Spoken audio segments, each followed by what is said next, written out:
चूँकि वो संतुलन समझती है कि किसके रहने से क्या प्रभाव पड़ने वाला है। तो ये बहुत पुराना वो रहा है। शनैः शनैः शायद हमारी डिपेंडेंसी जो इवॉल्व हो रही है साइंस उस पे बढ़ी, और हमने बिना कुछ सोचे समझे जो हमारी पुरानी नहीं कहना चाहिए, वो तो सनातनी तरीके से ज्ञान है, उस ज्ञान को हमने छोड़ना शुरू किया। मुझे बहुत खुशी है कि मेरे विभाग के अंतर्गत डायरेक्टर साहब ने और वेटनरी काउंसिल ऑफ इंडिया और बाकी अधिकारियों ने इसको इनिशिएटिव लिया। मुझे ऐसा लग रहा है कि एक नई शुरुआत, इस दिशा में एक नई शुरुआत यहाँ से होगी, और उसके लिए मैं मेरे सभी विभाग के अधिकारीगण और आप सभी प्रतिभागीगण को बधाई देता हूँ। 11 बजे बजट पेश होने वाला है और हम सबको वहाँ रहना आवश्यक है, इसलिए मैं आपसे क्षमा चाहूँगा। बीच में समय मिला या शाम को समय मिला तो मैं कोशिश करूँगा कि आप लोगों के साथ फिर रूबरू हूँ और वो जानने की कोशिश करूँ कि यहाँ के मंथन से क्या क्या अमृत निकला हुआ है। थैंक यू, नमस्कार। धन्यवाद सर। निश्चित तौर पे सर आपका सर 2 मिनट सर मोमेंटो। मैं आग्रह करूंगा आदरणीय संचालक महोदय से कि सर को मोमेंटो भेंट करके आज के इस कार्यक्रम की स्मृति को चिरस्थायी रखने के लिए।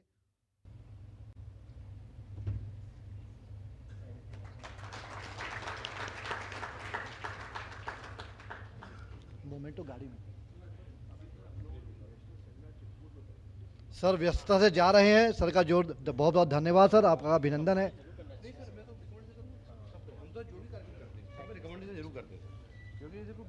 सर का बहुत बहुत धन्यवाद है, जोरदार तालियों के साथ।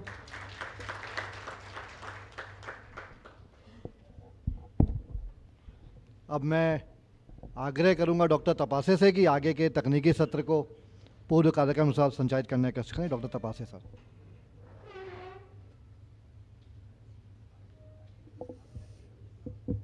Good morning. आज के जो 2 दिवसीय कार्यशाला है उसका जो आज सेकंड डे है, इसका जो मैं आपको जो एज पर शेड्यूल 3 प्रेजेंटेशन है कंटिन्यूएशन में, और उसके बाद में जो फाइनल पॉलिसी डिसीजन के लिए जो पैनल डिस्कशन है वो फर्स्ट हाफ में भी 1 घंटे का लगभग रहेगा, और उसके अंदर लंच के बाद वो कंटिन्यू होगा।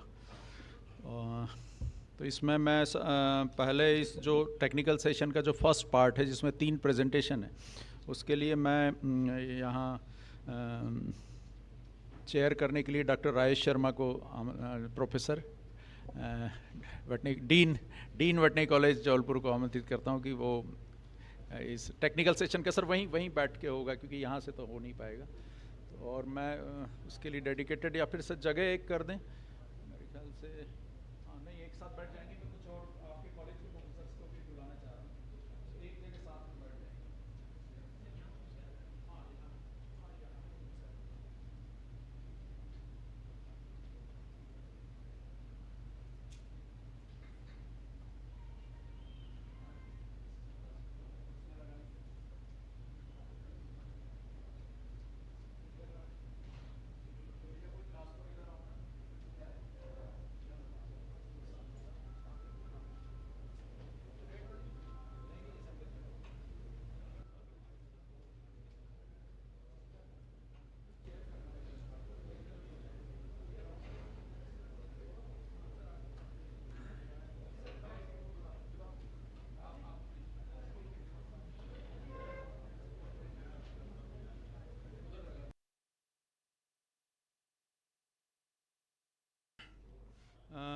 डॉक्टर राजेश शर्मा चेयर करेंगे टेक्निकल सेशन जो पहला पार्ट है उसमें, और मैं इनवाइट करता हूँ doctor Devendra Gupta, professor veterinary medicine, veterinary college Jabalpur, doctor Pooja Dixit, associate professor, veterinary medicine, veterinary college Jabalpur, doctor Arun Maurya, associate professor, veterinary college Mhow, doctor Vipin Gupta, assistant professor, veterinary public health, और doctor Sachin Jain, veterinary pharmacology, assistant professor, veterinary college Jabalpur.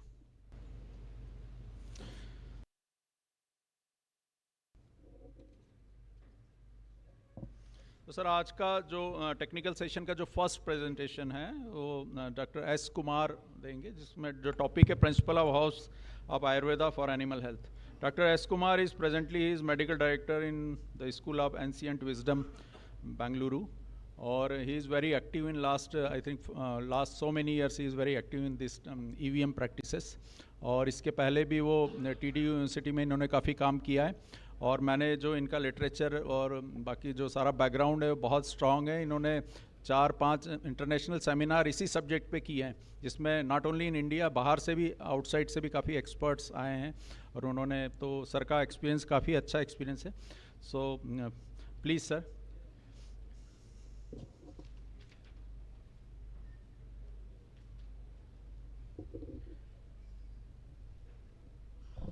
Good morning, everyone. Respected Chair, Co-Chair, Organizing Committee, Professor Punyamurthy Sir, Harikumar Sir, and Makka Sir, Sahu Sir, and all the veterinarians of State Madhya Pradesh. Thank you for the opportunity for being here and to present the subject, Principles of Herbs, Ayurveda for Animal Health. Can it be an interactive session rather than I am presenting, you are hearing? Let it be more interactive so that we can learn together. Because I'm not a veterinarian, I'm a human Ayurveda doctor, practicing human Ayurveda doctor. I'm worked for TDU for last 15 years. And I was working with Professor Punyamurthy sir and the team, along with Dr. MNB Nair. Started to learn some of the things about herbs and its application for animal health. As a human Ayurveda doctor, we didn't have much confidence on to say that how herbs can help for animal health. Even my master's research work carried out in Veterinary College, Bhopal, in the pharmacology department, I was interacting with much of the veterinarians over there, and then, they were very skeptical about herbs and its action, though many research has been carried out in pharmacology department across the nation. So with the opportunity, I started learning more on the side of how we can learn together to have better outcomes over the years to come, because, we all know the issues. Since yesterday, much of the things might have discussed together. What are the issues? So I just have a question to all of you. How many of you are aware about Ayurveda? Be frank and tell me the correct answer. How many of you are aware about Ayurveda? Raise your hands, someone who knows about Ayurveda. Not much. See, India is a nation of Ayurveda and we have the medical heritage to say, but we are not know about or aware about Ayurveda. This is the, actual facts in our own country. Then how we can take Ayurveda to animal health? It's a challenge now. So let's see, today with much of the, I'm going to show some of the videos to you all, then some discussion, some interaction, then we'll proceed. How Ayurveda can help is that what you need is the herb formulation or the product. Be frank and tell me the answer. What do you want? Herbs or the formulation or the products? If products is the answer, many industries have already done, many products are in the market. Why we want to take some of the other things together?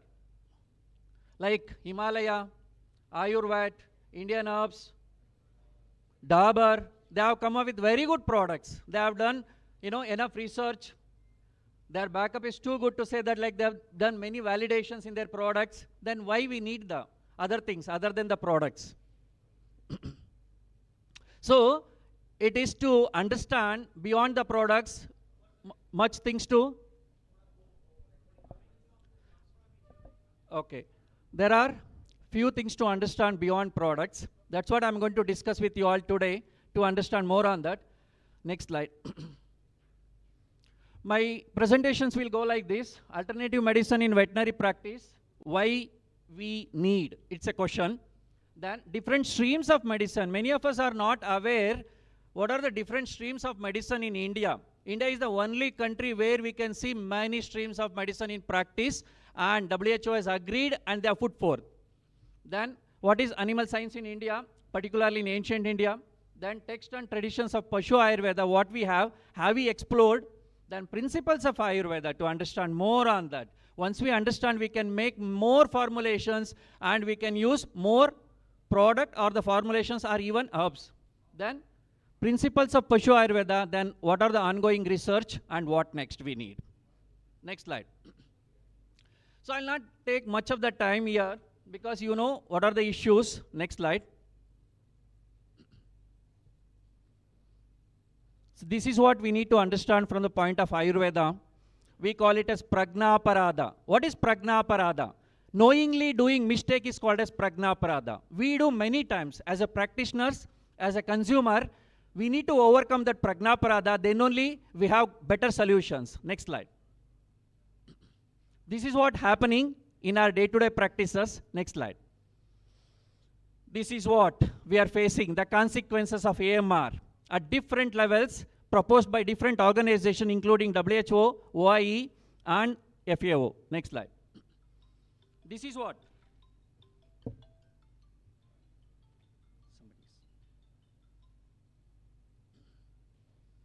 Impact. What impact it's going to create on global health? Next slide. This we all trying to understand what lab is saying. Is that the same what we are seeing in the field? Next slide. I have a video for you all to show for 8 minutes. Then after seeing the video, I'll ask few questions. Please try to answer, then we'll proceed further. Please play the video, sir.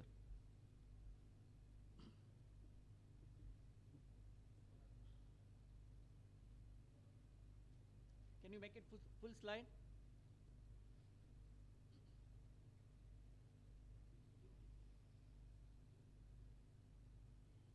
And also the sound.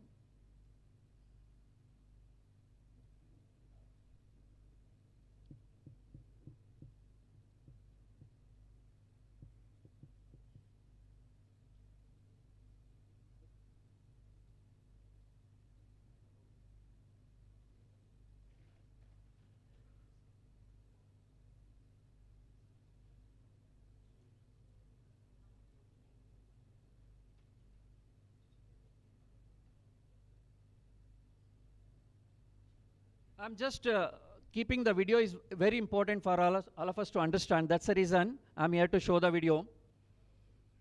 From where the antibiotic has started, now where we are standing. The video is all about. Somebody's mobile is ringing. Left next to an open window is about to revolutionise modern medicine. Scottish scientist Alexander Fleming finds that something in the mould.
Of human people treated at ICU, if you have not been taken care now, what's going to be the consequences of overuse or abuse of antibiotics? It's a fast-moving pandemic, 1 million dead and counting.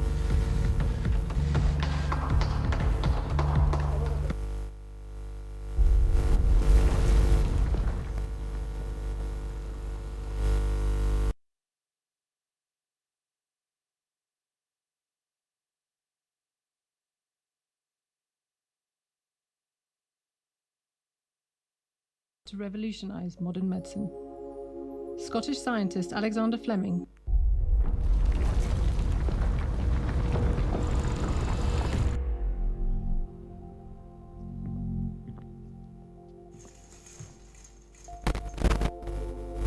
It's 1928 and a Petri dish left next to an open window is about to revolutionise modern medicine.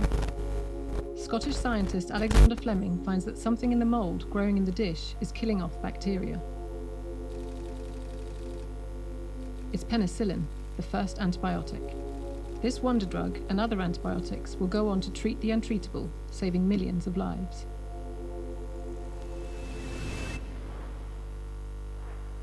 It's 2050. The cupboard is bare. Antibiotics were our precious resource. We needed to use them, of course we did, but we weren't prudent. Because each time we used them, misused them, and overused them, we gave the bacteria a chance to evolve, to become resistant. And without global leadership, scientists have been unable to bring new antibiotics to market. Now even cuts have fatal consequences.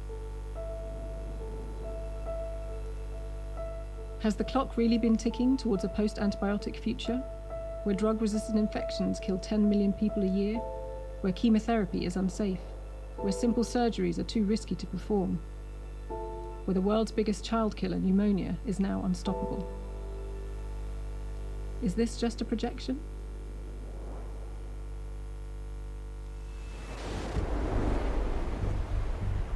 "2020, climate change is headline news. Forests burn. Scientists predict rising sea levels. There is a sense that time for action is running out.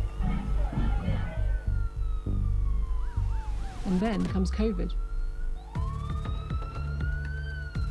It's a fast-moving pandemic, 1 million dead and counting.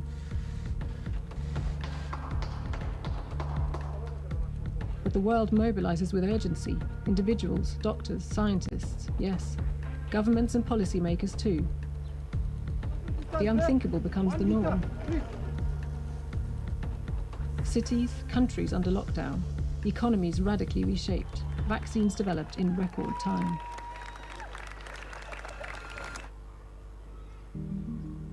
And against this backdrop, a chance to change the narrative on that other looming global catastrophe, the one we already know about, antibiotic resistance. Because everyone sees now we can mobilize, we can take individual and collective responsibility, and we must be prepared.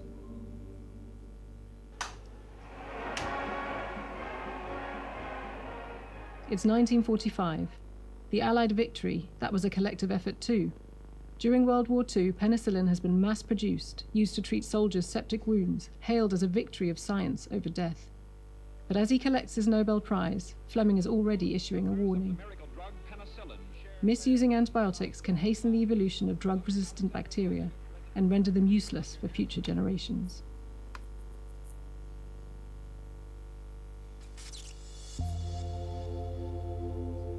Here's how it works with E. coli in a giant Petri dish.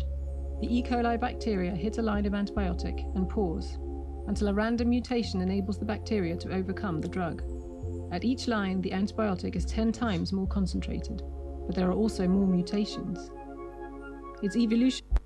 I think you all can see this video. It's available in the YouTube as well. What exactly it is showing in the video is when we do prajnaparada at our practice level, we are all going to suffer when it was required. So that's all the video, and it is not a imaginary, and it is a actual predictions what going to happen by 2050. So what is the solution? What we can do? Is that anything from traditional practices? Can traditional knowledge help us? WHO, the OIE, everybody is talking on the issue. None of them are talking on what are the solutions. I think if we can look back and to understand what India has given to the world in the name of traditional knowledge, can it be the solution or the answer for the global issue? When we look into it, yes, plenty of things are mentioned in the literatures as well as on the practice side. I think yesterday Professor Punyamurthy sir has mentioned on the ethno side what exactly, and Harikumar sir has validated, but much of the things what I'm going to present today is on the literature side of the Ayurveda and what are the concepts of Ayurveda. Next slide. Please go ahead. Next, next, next, next, next. Yes, this is what we need to understand. Various streams of medicine in India. Many of us are not aware. It can be put it in a way that non-codified, codified, then allied system and systems of foreign origin. The biomedicine, what you all studied is from the system of foreign origin. When it look into the Indian context, we have non-codified as codified. Non-codified is the one, the ethno knowledge or the folk knowledge. The codified are the systems of Ayurveda, Unani, Siddha. All these are come under codified. What is the difference between non-codified and the codified? Non-codified is the one which translated or transferred from generation to generation, whereas the codified is the one which have the literature and sophisticatedly validated through traditional knowledge systems is the codified one. Next slide. When you look into that, WHO last year inaugurated traditional knowledge center in India with all the interest to validate traditional knowledge system for human as well as for animal health. Next slide. So is that Pashu Ayurveda or the traditional knowledge existing in India, Indian medical heritage can be the answer. When you look into this, you can see Ayurveda long back, 4,000 years back itself mentioned on Ayurveda for animals, Ayurveda for plants and Ayurveda for animals. Can we work on this? Why we have not explored? Why we have not taken seriously on understanding the concepts and the basics for animal as well as the plant health beyond human health? Next slide. This is what the literature reference. When you look into this, you can find the references in Rig Veda, even in Atharva Veda, where Ayurveda has been used for animal health. Next slide. So when you look into it, we can find much of the things like Govamsh. People used to have their own animal husbandry and the treatment practices. Then you can look into that, Vedic age, Indus Valley civilizations, the cow culture practice. Next one. So after that, you can see in Mahabharata and Ramayana plenty of practices about using Ayurveda for animals, particularly like by Nakula and Sahadeva.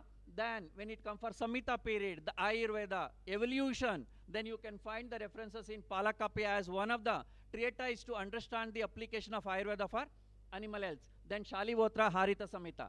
So what is that? Is that they have given the formulation, is the herbs? It is not. Beyond that, they have explained the principles of diagnosis, principles of treatment too. When you look into that, they have explained the disease diagnosis based on the behavior, based on the understanding of the dosha, dhatu and mala.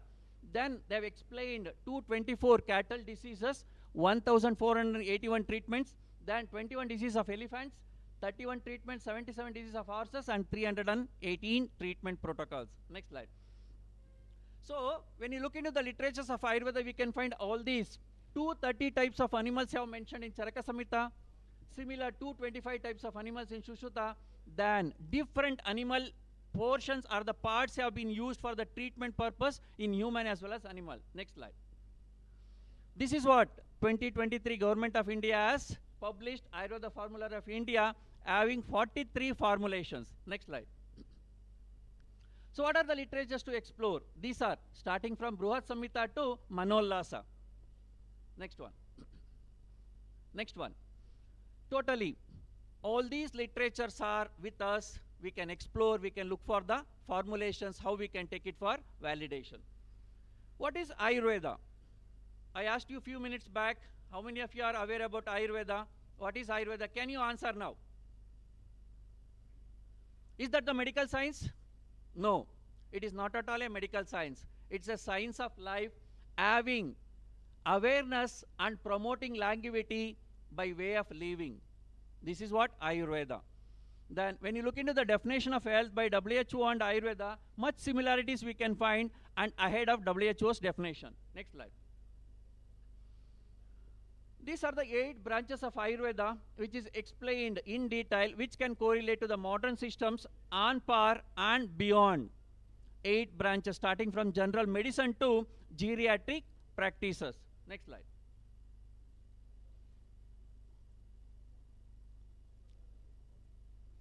So next slide. So what I mean to present to you all is the basic principles of Ayurveda. Starting from Panchamahabhuta Siddhanta next. Macrocosm and microcosm. Then similar and dissimilar theory. This is the basis for Ayurveda and the formulation. Foundation, understanding and application. Next one. You can see this picture, you will understand much more. Click it. See, everything, whatever existing in the environment or the universe, you can find it in human as well as animals. That means microcosm and the macrocosm are same. Next one.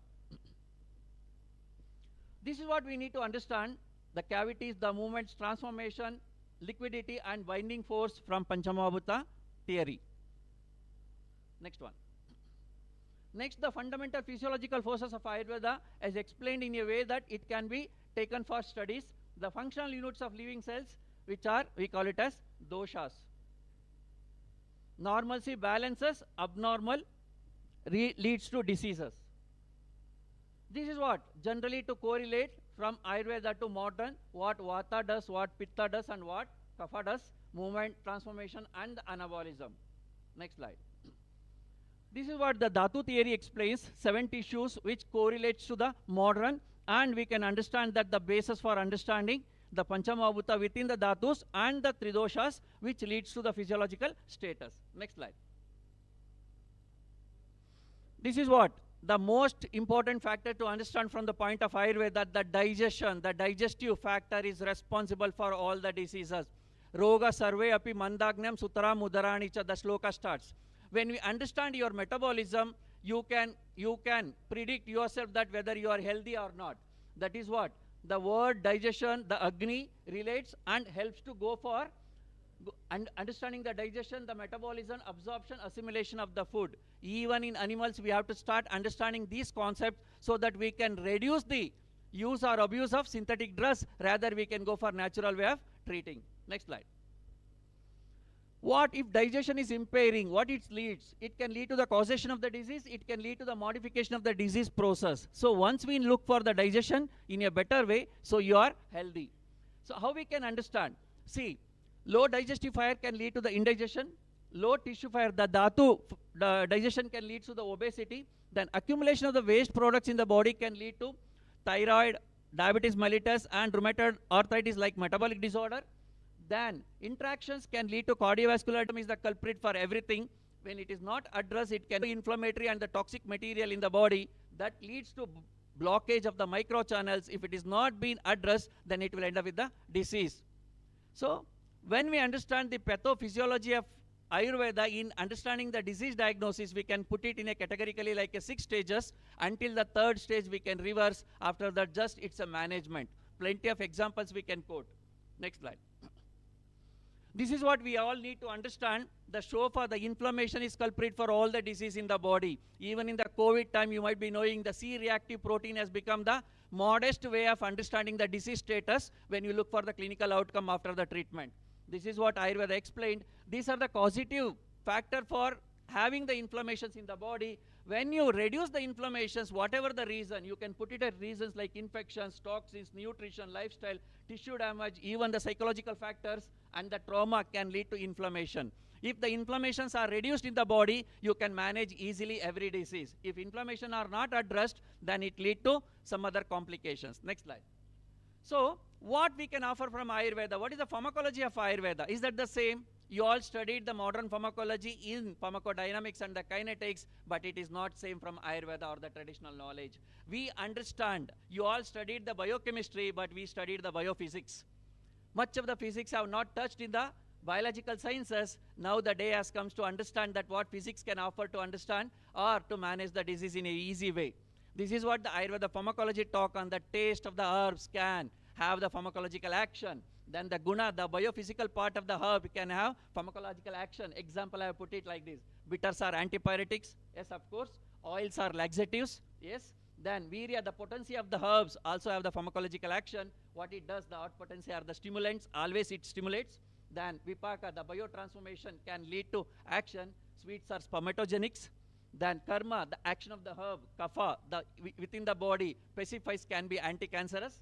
Then pravava, the special attributed property of the herb, can lead to action. That is terminally H. always does the laxative, though it is not been part. When we understand the type of drug action from the modern, it is only 6. Stimulation, depression, irritation. Can we take this pharmacological action in other way to look for all the herbs for its action? Example, applying ice cubes for bleeding disorder. What is the chemistry out of it? Just a physics. Because of the cold nature, it does the vasoconstriction, immediately bleeding will stop.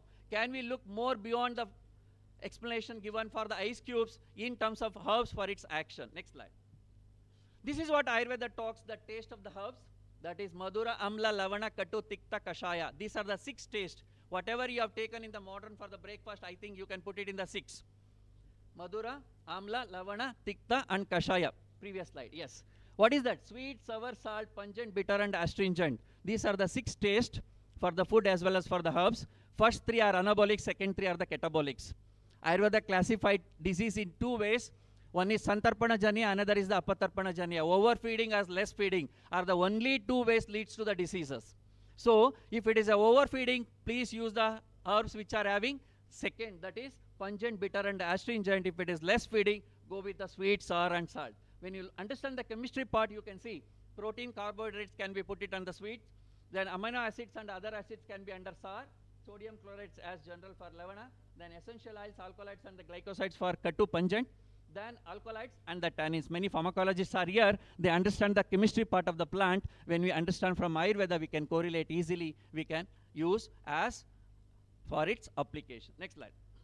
This is what? The pharmacology is the one part. The next is the network pharmacology. We have the combination of the 3 herbs, that is our Amalaki, Haritaki, and Vibhitaki, which we call as Triphala. I think many of you might have used Triphala for your laxative purpose.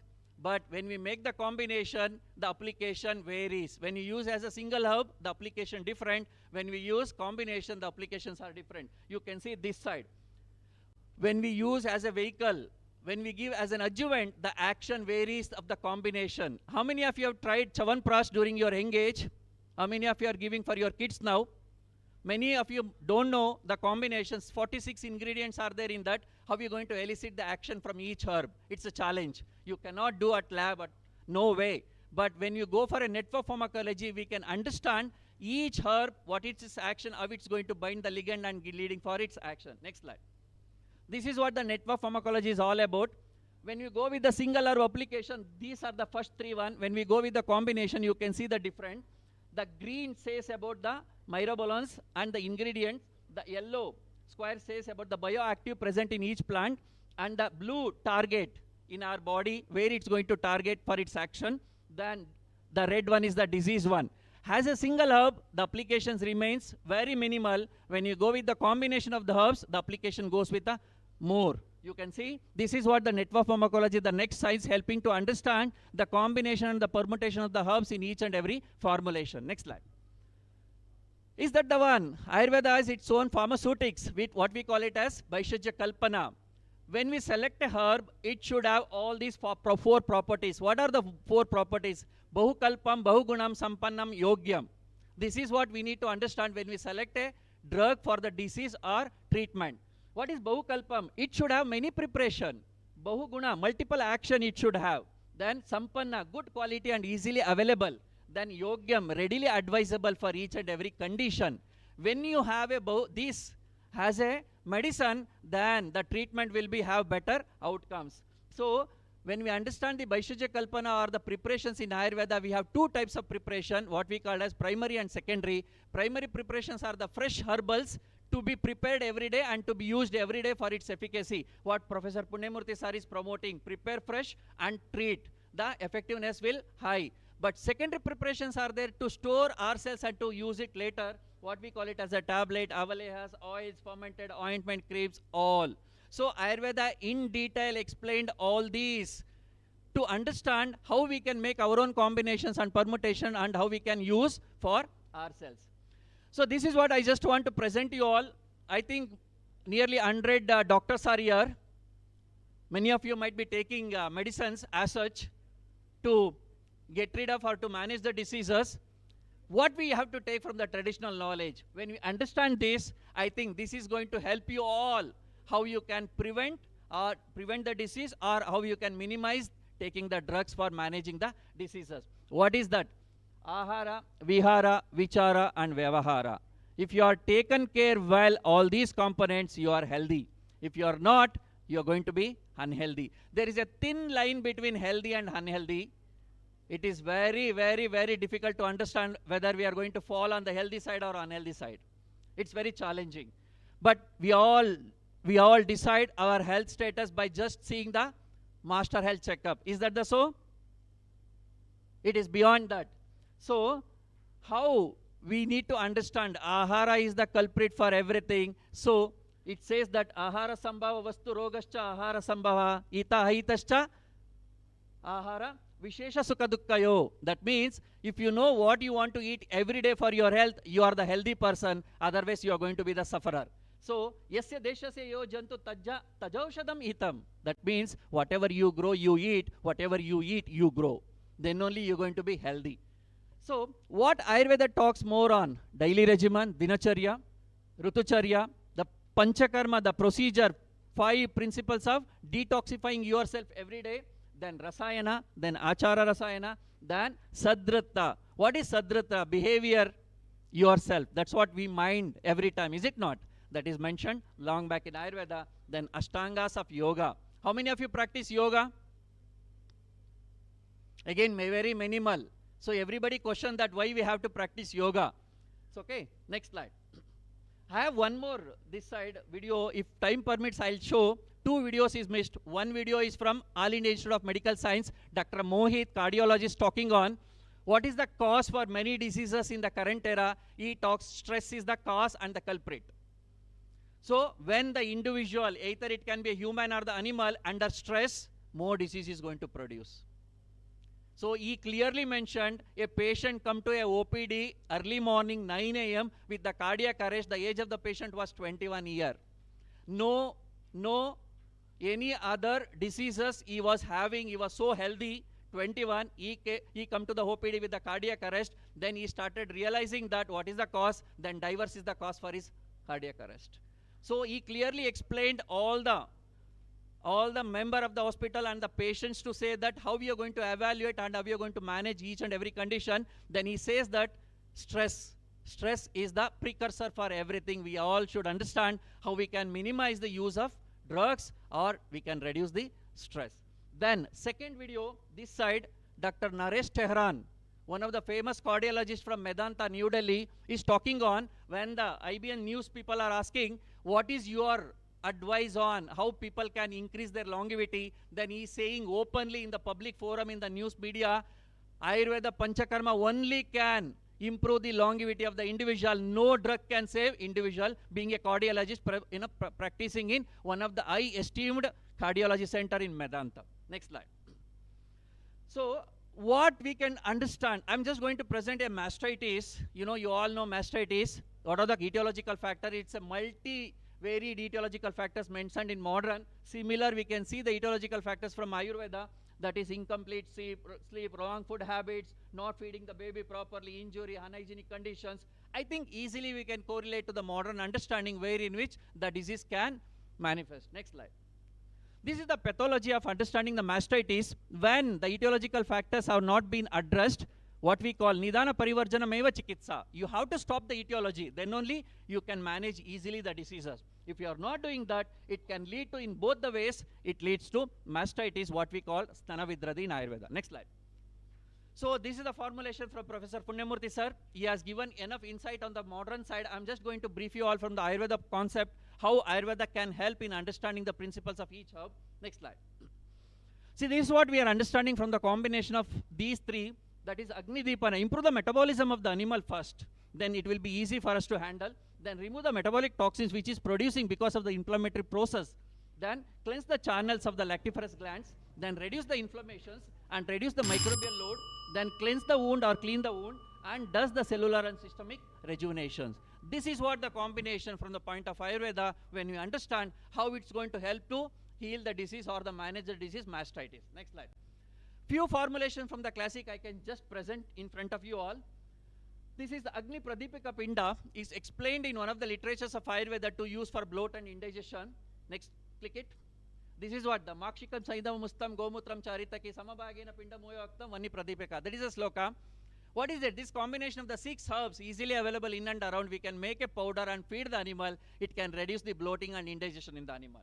Next slide. This is what the next lumpy skin disease is very, common nowadays. Again, it is from the literature. That is Loitadi Lepam. Very simple herbs available in and around. Loitadi Chandaram Durva Mushiram Katurohini. That is the shloka. What are the herbs? How much we have to take? How we have to use? Just prepare the lepa and apply across. It can heal easily lumpy skin disease or any other skin conditions which is very close to a lumpy skin disease. Next slide. These are the common classical preparations I'm going to put forth to you all because I started using these preparations in our own Goshala. in my organization, the School of Ancient Wisdom, a renowned organization built by one of the founder, Manense Sete, for relative of Ratan Tata. Her interest was human health, animal health, and the environmental health taken care at one center, where we started using all these formulation for those conditions. Triphala for bloat, indigestion, and impaction of rumen, Ingvastaka Churna for indigestion. These are classical Ayurveda preparations. We are using on animal side how it can be treated well and the cost effective ways, because all these are available in the government dispensaries. We can promote easily for all the veterinarians to start using. Last one is Talisadi Churna for the respiratory infections. We started using and they are giving very good results for us. Then the common medicinal plants used in animal health, either it from the ethno-veterinary or from the classics. These are the common herbs. I put it starting from aloe vera to Withania somnifera, very commonly available either from our kitchen or backyard. Next slide. So what next? Is that enough? We have enough formulation in our hand, we have enough herbs in our hand. Is that enough? Or do we need to validate in a way that how the modern is doing with the research? We started one research project 3 years back with the Gokul Dairy Kolhapur and management of resistance pathogen on mastitis using the same combination of the mastitis, and it has given very good result. We presented in one of the seminar, and also we are going to publish that article. And the second research project as given by IKS, Indian Knowledge System, on prioritizing the 5 infectious conditions of dairy animals, then look for the literatures for those formulations, and can we take one for the laboratory studies and the field studies. Then what we can do. Introduction. These concepts has to be introduced to the BVSC so that all the veterinarians should understand the concepts and take it forward for their practices. Then I'm just going to brief, if time permits, the research project what we did for last 3 years at Gokul Dairy. Next slide. The whole idea is to screen the animals for mastitis by the veterinarians, then identify the resistance pathogens in that. If it is a multi-drug resistance, take it for the study. Then totally 100 cases we have taken. Next slide. 100 cases we have taken for the study, all the multi-drug resistant cases of mastitis, and the parameters for assessment is subjective parameters and the objective parameters. Subjective is, edema, pain on touch, color, consistency, change in color. Then objective parameters like somatic cell count and pH. And the intervention is for 10 days. One is the external application, another is the internal given. So, next slide. And the inclusion criteria, crossbred animals as usual, we cannot go for the native breeds, and the age of the animals, first calving and the 6th calving we have excluded, and the same opposite to that we have included. Next slide. The study period is 10 days. The external application is the same what Professor Punyamurthy is promoting for the mastitis. And the next slide. Internal we have given 4 herbs. One is our Ashwagandha, then Giloy, then Shatavari, then Moringa. All are having immunomodulatory, all having nutritional values. We have given 50 grams of each, altogether 200 grams in a day for all the 100 animals, having external application for aloe vera, turmeric and chunam, 6 to 8 times a day application in each and every case. Next slide. And the lemon has been given to manage the pH. And this is the parameters of assessment. I'm just going to put only objective parameters in front of you all.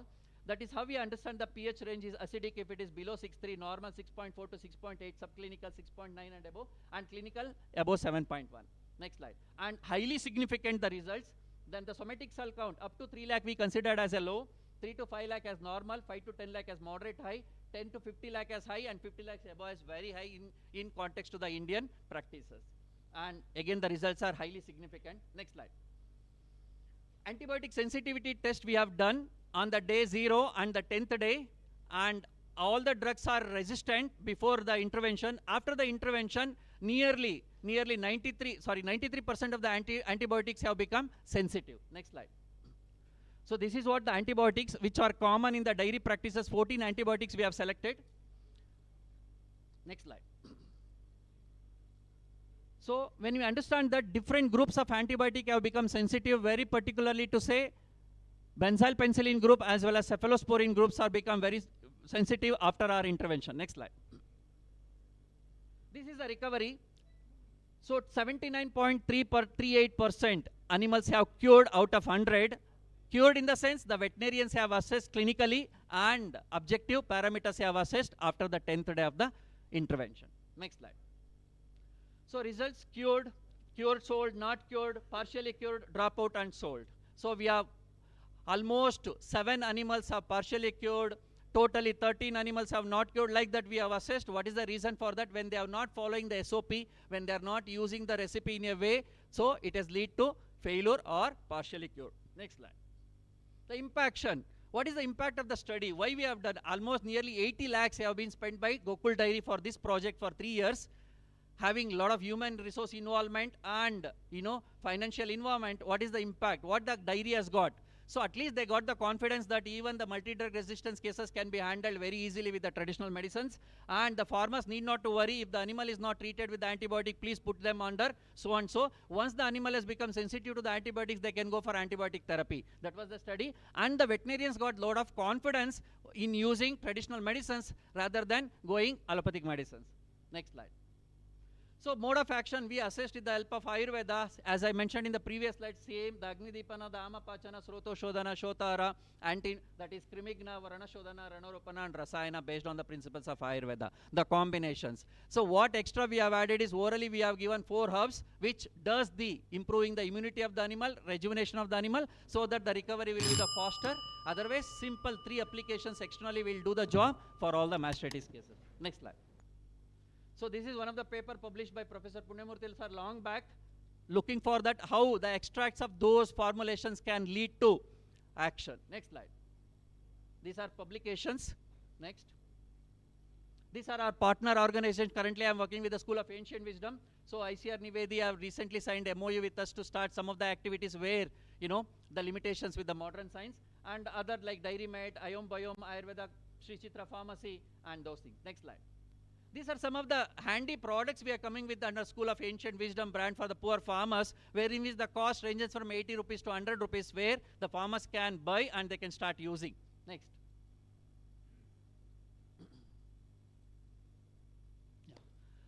So this is all from my end to make you to understand the concepts of Ayurveda, the principles of Ayurveda. I thank wholeheartedly for the organizing committee giving me an opportunity being here in the Bhopal and to present you all. I'm very happy representing an organization as a medical director practicing Ayurveda physician working on the animal side. Proud to say that yes, much more we can offer or much we can do together to bring Ayurveda in the forefront. I request VCI Umesh Sharma sir is here to consider and to take forward to be part of the veterinary curriculum. Thank you so much. Thank you all. Thank you, Dr. Kumar, for nice presentation. And it is very good, but we need some authentic national, international publication, है ना?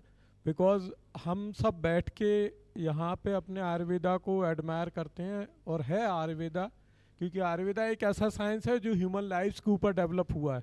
बाकी सारे allopathy या दूसरे sciences हैं उसमें experimental animal use किए गए हैं. मैं ऋग्वेदा के अकॉर्डिंग सारी साइंस ह्यूमन लाइफ्स पे डेवलप हुई, that's why Ayurveda is best. मगर हमको अब आयुर्वेदा को फिर से री आइडेंटिफाई करना है, रीवेरीफाई करना है, तो उसके लिए ज़रूरी है कि हमारे पब्लिकेशंस अथेंटिक जर्नल्स में पब्लिश हों, so that it should come on the world wide platform.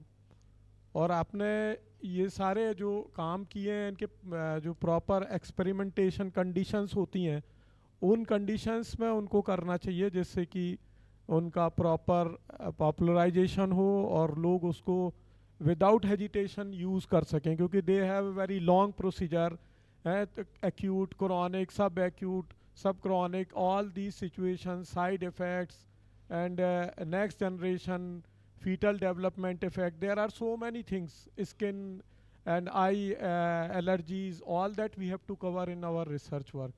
So it's a good presentation, and I request my fellow colleagues, please give comment.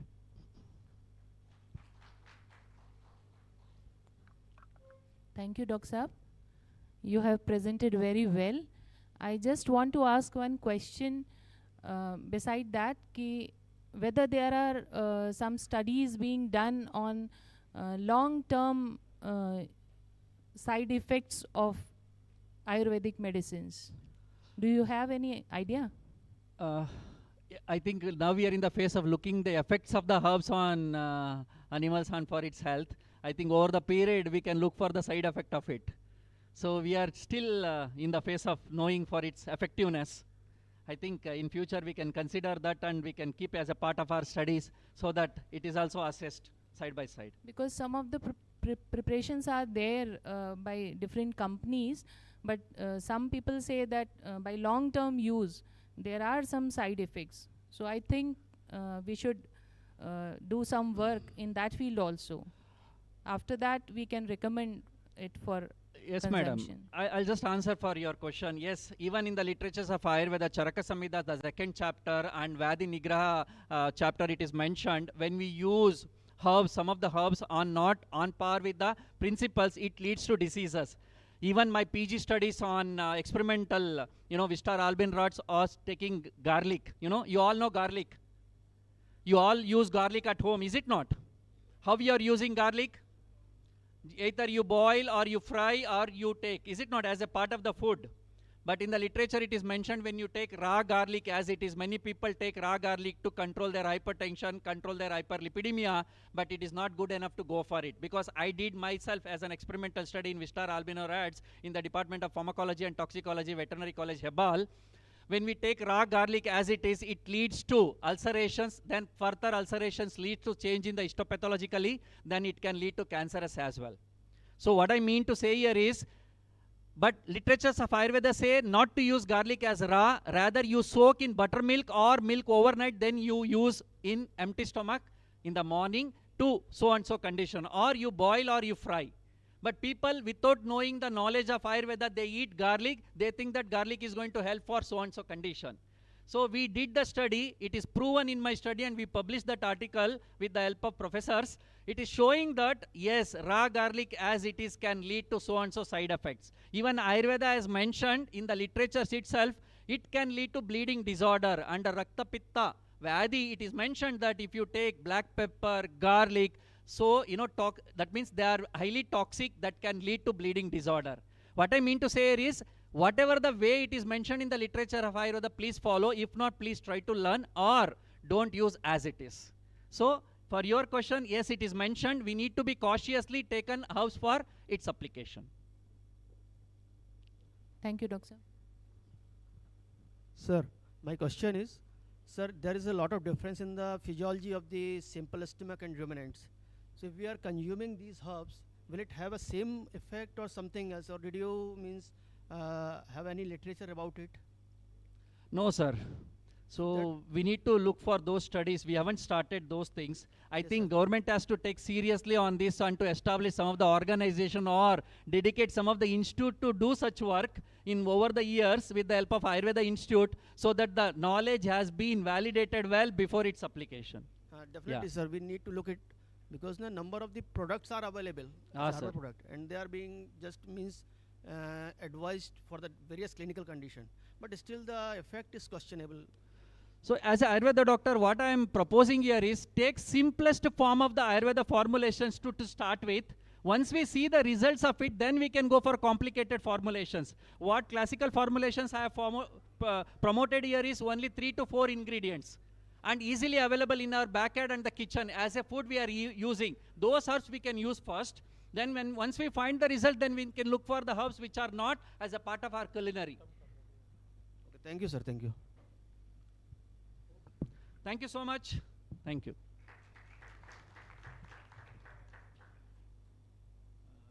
Thank you very much, Dr. Kumar.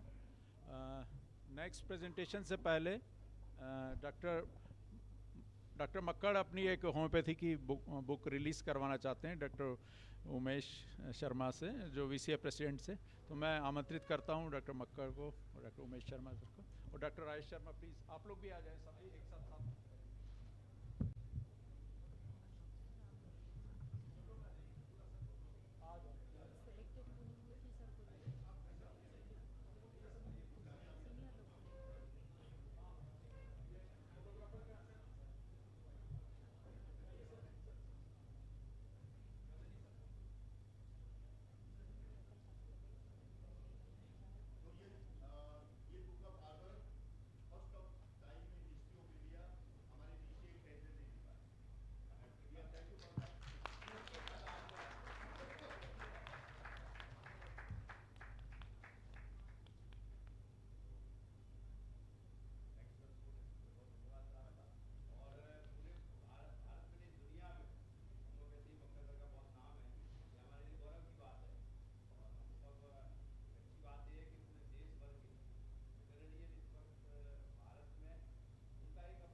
आज के इस अवसर पर जो book release हुई है उसको मैंने फॉरवर्ड किया है।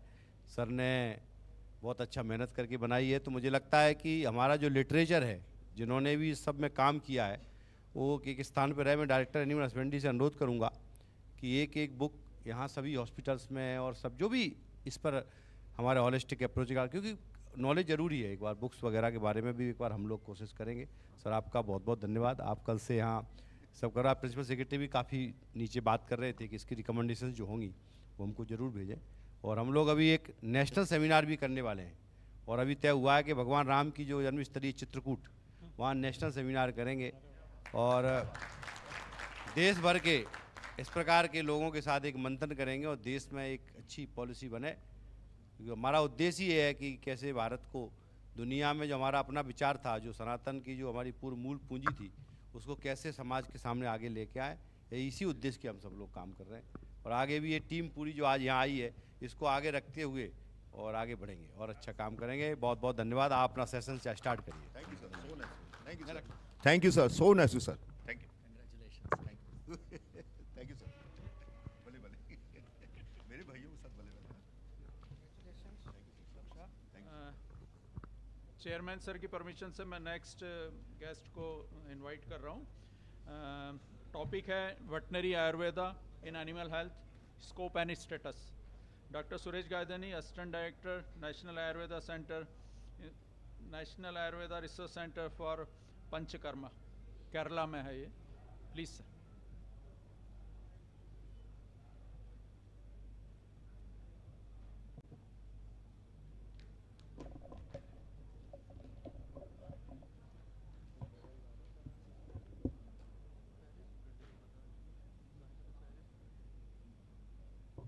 A very good morning to all.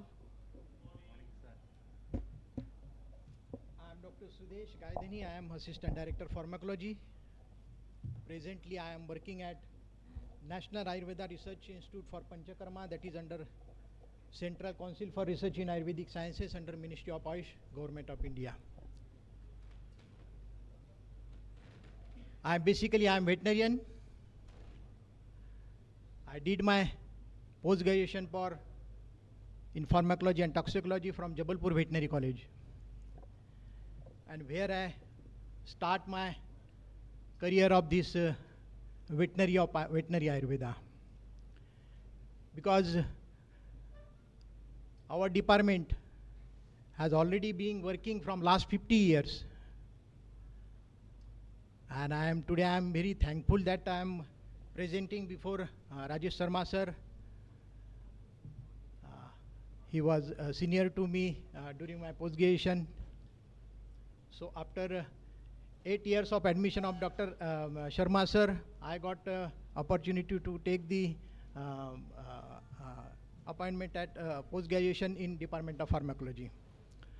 So since today, from last 50 years, this pharmacology, toxicology department at Veterinary College Jabalpur, we have completed many projects on veterinary Ayurveda, ethnopharmacology, ethno-veterinary, and we have conducted various research on documentation and others also. And lot of reports we have generated. We have published the many research articles in international and national level, and all the reports this department has submitted to the ICR New Delhi, because all the projects has already been sanctioned by the ICR. So meanwhile, in 2003, I got opportunity and I selected in this veterinary, this Ayurveda Council, and I have been posted at Chennai. So I worked there 4 years, and after that I got opportunity and transferred to headquarters at Central Council for Research in Ayurveda at New Delhi. So during that period at my headquarters, our main objective is, next slide. So this is our council, and next slide. The objective of this our council is to do the clinical research, and CCRC is an apex body for formulation, coordination, development, promotion and research on the scientific line in case of Ayurvedic drugs. And we have the full setup of all drug development and having the 31 centers all over the India, starting from Ladakh to Kanyakumari, Kerala, all the states. We are having the clinical research institution, drug standardization units. We are having the specially devoted drug standardization units. And apart from this one, we are having the pharmacology research institution preclinical centers at 5 places. One up is at my place in Kerala, that is in Cheruthirthi. That is the basically that I am doing the preclinical research for all these classical Ayurvedic drugs and coded new formulations also. So our job is the scientific revalidation of these classical Ayurvedic drugs and formation of the new coded drugs also for various disease condition. Priority we used to give for the human being only. And apart from this one, we are having the one literary research unit and documentation unit separately, that is in Hyderabad. They are doing the revival and retrial of various manuscripts and other documentation and publishing the books, and they are translating the basic manuscript, either it is in Sanskrit and different language converted to English or Hindi. Apart from this one, we are doing the reproductive and child care program through outreach program. We are having the separate medicinal plant gardens. We are having the 5 gardens at different places, and that medicines we are using only for the research purpose and our OPD and IPD level. We are, apart from this one, we are having the outreach program of tribal health research program. So under this program, we are collecting the various ethnobotanical, that is for the human being. Apart from this one, for ethnoveterinary also. Botanists used to survey the various forest area, and they are collecting the various claims from the tribal preparers. Government of India has given this particular program, and they have selected this specific area in that particular district and particular state also, that we have to cover, and we have to report to the headquarter level. Next. Apart from this one, this is my dream project that I have been completed, and we have established the Collaborative Research Center for Veterinary Ayurveda during 2016, along with Gadwasu, that is Guru Angad Dev University, Ludhiana, and we have already established this particular research center for veterinary Ayurveda. Next. So objective of this one, to explore and revise the ancient manuscript or book on the veterinary Ayurveda, and documentation and publication of traditional practices and local tradition in veterinary Ayurveda, and scientific revalidation of this both textual and traditional practices, including the new formulation development. So during this last 10 years, we have conducted various Pashu Melas also, and in all the 10 years, we used to get the first prize in this Pashu Melas. And during this Pashu Melas, we used to publish the various small booklets to upgrade the knowledge of the about the medicinal plant, and we used to distribute to the farmers. Apart from this one, we have cultivated and we have developed the demonstrative garden at this Ludhiana University. We have sanctioned the separate project for that. And apart from, we have we used to demonstrate the various medicinal plants for the farmers, who used to come to our stall. We used to just inform about the uses and identification of that particular plant. And apart from this one, we have published one Pashudhan Upchar Margadarshika. Under that Margadarshika, we used to print in Hindi, English, and Punjabi regional language also. And we used to give the quick remedies for ethnoveterinary, and farmers also, they used to take that particular remedies for their animals. Apart from this one, we have followed the culture of veterinary Ayurveda. We used to put the all the medicinal plant in all the offices, either inside or outside, in all the at headquarter level and our periphery units also. And whenever any VIPs or any guest used to come, instead of bouquets, we used to give the, now also we are giving the medicinal plant to them.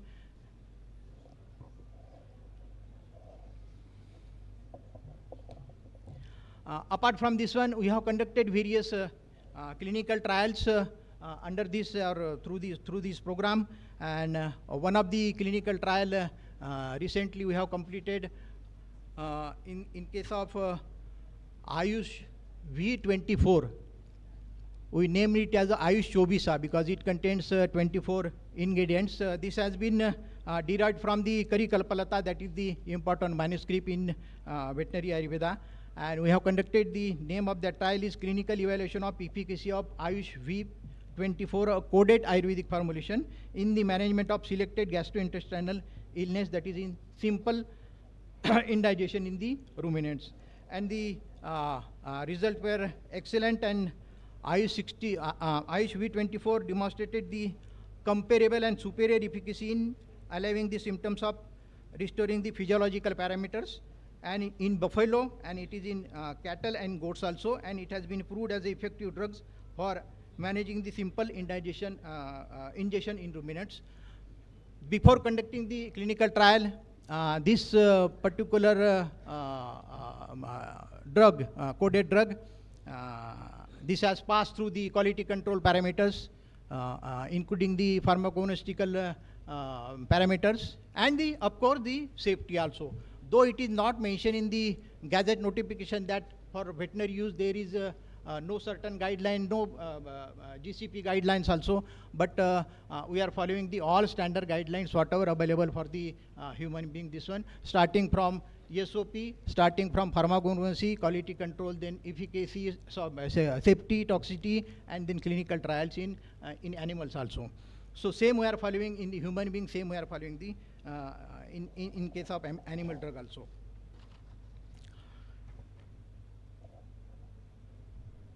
So this is the current source of veterinary resource in India that I think yesterday many experts have already talked about this one. There is 15% of cattle and 16% of cattle and 57% of buffalo in the world, and 18% of goat and 6% sheep. Next.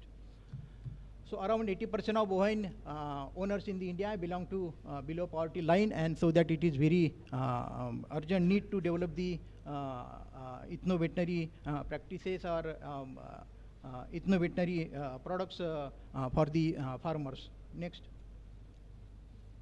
Next.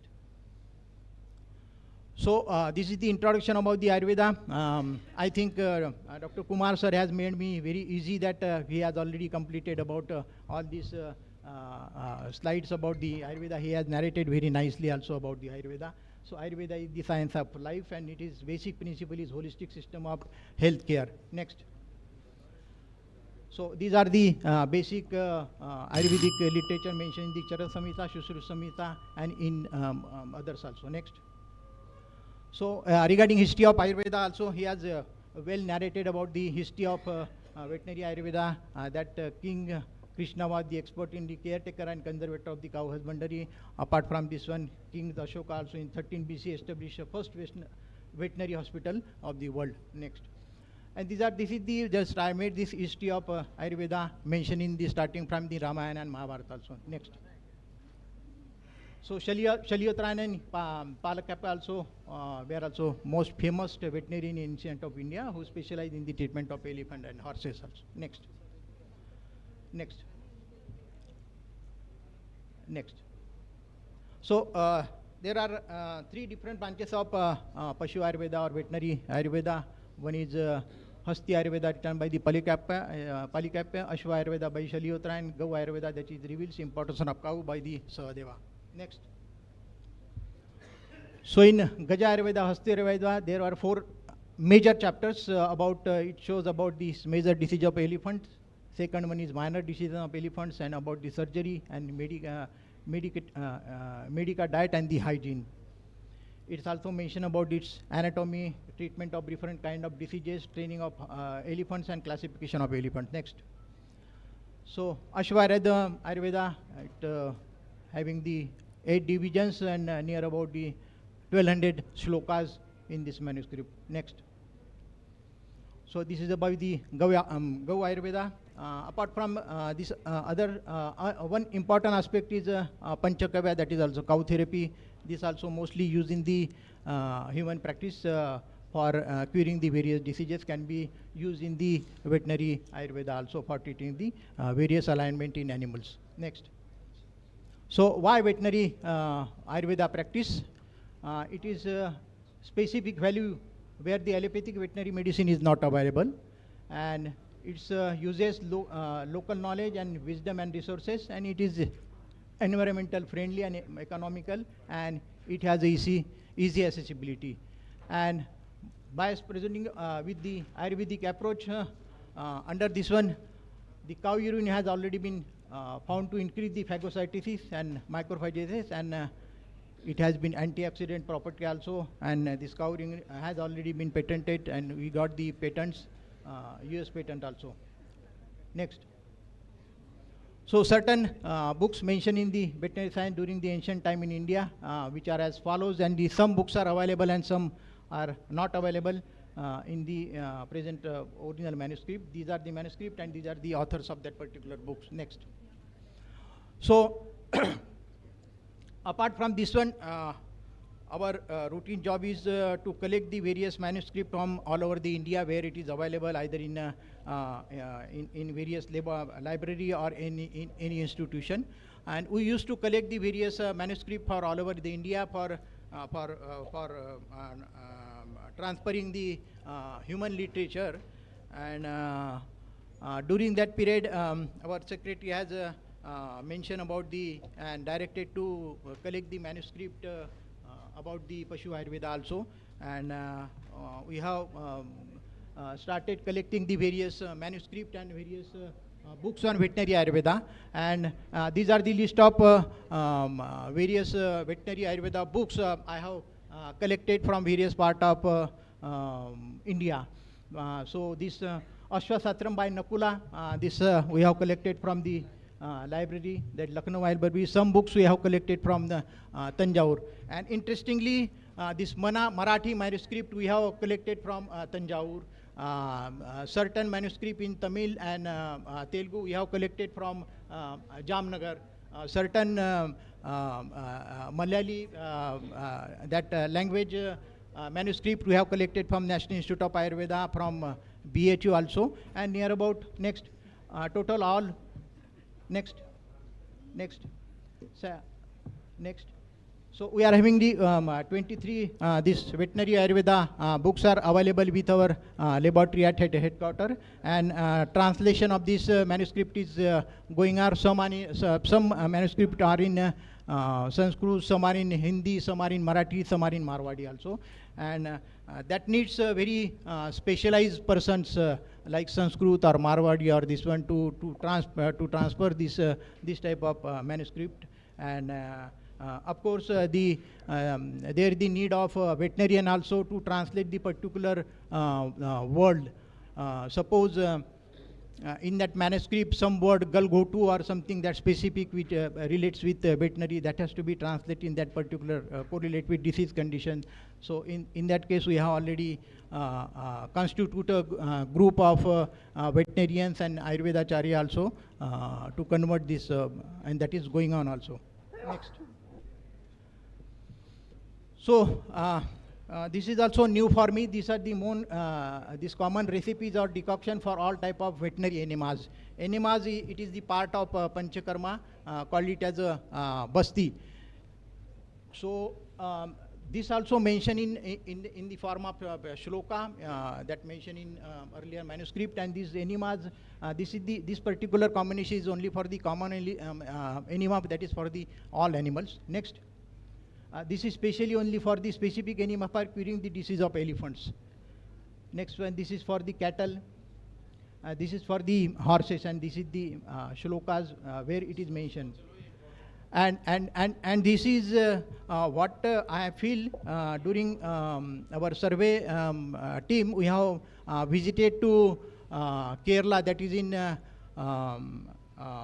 in particular area, Guruvai temple area. and they have 45 elephants, till they have 45 elephants, and they are doing their treatment by giving the enema also to healthy elephants and unhealthy elephants also. They are doing their treatment with this enema also. Next. So this is the Turang Ratnamala. This also we have collected, and it is in Marathi, and it tells about the various diseases of animal. Next. This is also Ashwavidikam. This is more important as rare Sanskrit manuscript written by the Jaydeva and published by Sri Jivananda in 1869. The text is comprised of 68 chapters. It gives about the identification of the and diseases about the horses. Next. It is has already been mentioned in various shloka, that is 15 number shloka. It gives about the important, that is Uddesh. This 34 number of shloka, it gives about the Shirodhara Chikitsa, about the horses. Next. And these are the various manuscripts we have collected from various part of this one and published also. Next. Out of this one, our council has published 3 to 4 books. Out of this one exclusive book on review of medicinal plant used in veterinary practices, consisting of botanical name, family, regional name, distribution and useful part, pharmaceutical preparation, doses and indication. And there are 185 references indicating 120 medicinal plant in 10 different livestock diseases. Another book on herbal remedies, field guideline for the livestock farmers, contains the most common veterinary diseases, along with no medicinal 120 medicinal plant used for the treatment. Apart from this one, in 2022, the Ayurvedic Formulary of India Part 4, that is veterinary, and this is the first edition. And I have this this you can call it as a Bible or of veterinary Ayurveda. This is the first book published, formulary published by the government of India. And apart from this one, it contains 50 formulations. And apart from this one, we have submitted the report of 102 formulations, and which is under publication with Pharmacopoeial Commission of Indian Medicine. So with this formally, I am requesting to government of Madhya Pradesh also, by taking the use of this formulary. This is the legal document. Based on this one, you can start preparing the this formulations, and you can use directly with your animals. Of course, you have to follow the quality control and other parameters as per mentioned in the Ayurvedic Pharmacopoeia of India. Next. So these are the projects we have completed through that Ludhiana centers. Different projects we have been completed. Next. So these are the various medicinal plants used in the veterinary practice. In that particular book, we have mentioned about the based on the disease-wise, we have categorized for different disease condition with this combination of various plants. Next. So these are the various medicinal plants used in the animal diseases, disease-wise. Next. Next. And these are the poisonous plants which comes under the Schedule E1 in the Drugs and Cosmetic Act 1940, and they provide the list of poisonous substances under the ASU system of medicine. First one is afim, mostly poisonous, and mostly seeds are used in the Ayurveda for the treatment of diarrhea and colic pain, but it has to be used only by the purification methods. So it has to be purified with the trituration with ginger juice for 21 times. Otherwise, it may cause the toxicity in animals also. So apart from this one, arka, bhallatak. Next, bhanga, and different plants needs the purification methods with different content. This one, like bhanga, has to be purified with cow's milk, danti with paste of pipli and the kusha leaves. Dhatura also has to be used by boiling. Gunja, jaifal, karavira. Snuhi also, that has to be purified with the lime water. Next. So all this process of detoxification of poisonous medicinal plant is a unique combination of Ayurveda in the field of toxicology. So purification leads to reduction in toxicity and nullify the adverse effect and increases the efficacy of that particular drug. An appropriate method to detoxification of the plant must be promoted to ensure their safe use also, and it can be definitely helpful to amplify the vision toward the therapeutic use of poisonous plant in day-to-day veterinary practices, but by using the proper purification methods. Next. This is the conclusion that that I have showed all these Indian treatises like Chark Samhita and other manuscript have been quoted about the catalyzation of animals and animal care as well as usefulness of the animal product. So it is known that it is known that all these manuscript having the knowledge about the treatment of animals, and there is need to have the aspirant of veterinary science need to be gets in-depth knowledge about the basic principles of Ayurveda for better day-to-day life, as this one by Dr. Kumar has narrated in their presentation. So animal has always been good accompanied with the man and seen sages, and received good medicinal care through the physician treating human being they are also well trained in case of animals during history period. And now there is a worldwide approval of the fact that Ayurveda is holistic system of medicine, and the people are looking forward to it as a ray of hope toward the prevention and cure of many disease condition. And it is high time to develop this veterinary Ayurveda, and there is a need for validation of traditional claim and the safety evaluation of their development and use as a veterinary medicine. Next.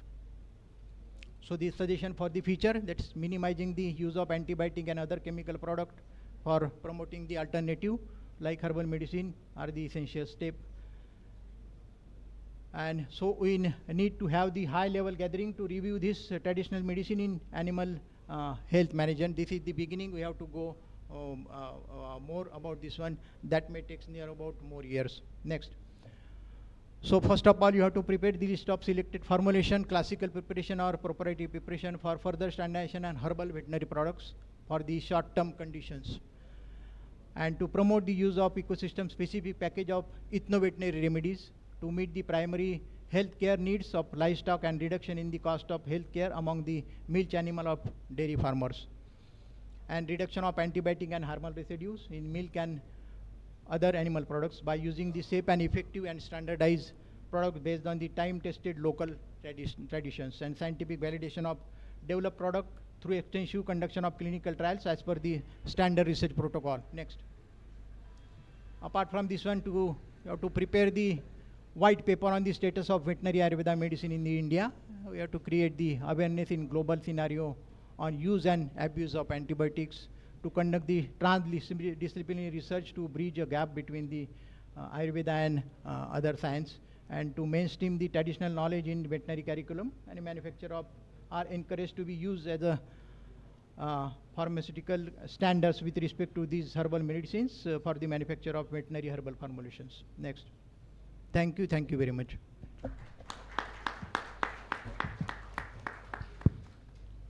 Thank you, Dr. Gadani, for a very exhaustive presentation for all herbal drugs.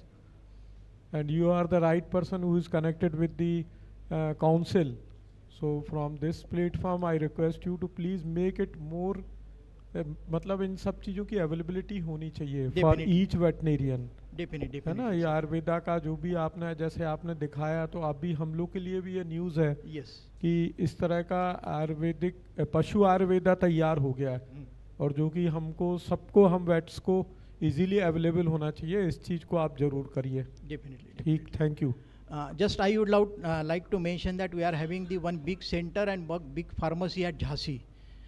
That we are having the all the pharmaceutical development center is there. We are having the garden is there. So if this Madhya Pradesh government wants medicinal plants, that we can free of cost we can give to you also. If you want standardization of your drug also, that also we have the on payment basis, minimum payment basis, that also available. And apart from this one, technical this one advice also that can be given. And I am requesting this Umesh sir also, all these things that can be possible with by signing the MOU with our institution also. So instead of going for the ICAR or CCRS or Ayush, we can, that is umbrella MOU. So basic, why not to sign the MOU with this Jhansi institution with government of Madhya Pradesh, so that we can start the work as early as possible. That is more important for proper execution. Namaskar, sir. We are proud to see a veterinarian working in the field of Pashu Ayurveda. And you are doing such a good work of collecting and conserving the ancient literature also. And we expect to get more and more circulation and dissemination of your knowledge to your fellow veterinarians. Thank you, sir. I don't have any questions. Thank you. Thank you.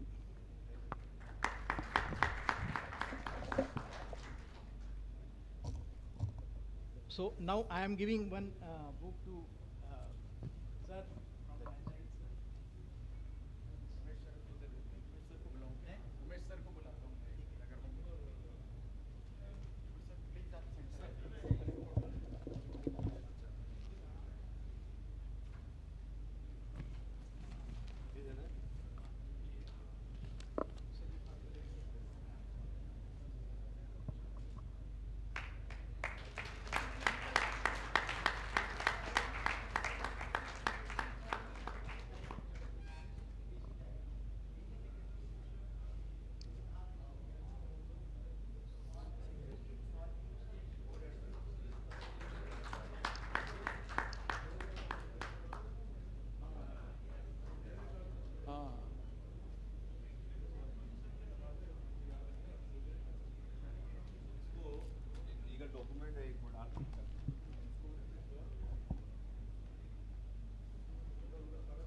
Thank you very much, Dr. Gaidani.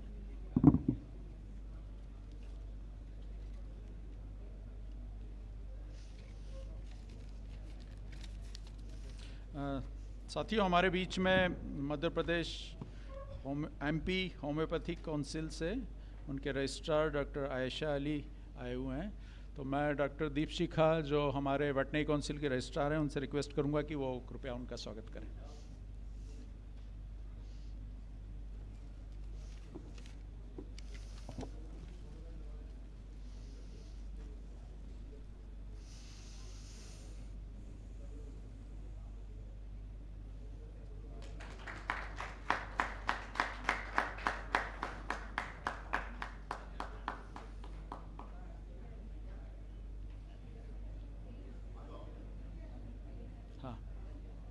साथ ही homeopathy council से doctor प्रीति तैलंग हैं जो government homeopathy medical officer हैं। मैं doctor Deepshikha registrar से deputy registrar से request करूंगा कि वो उनका स्वागत करें प्लीज़।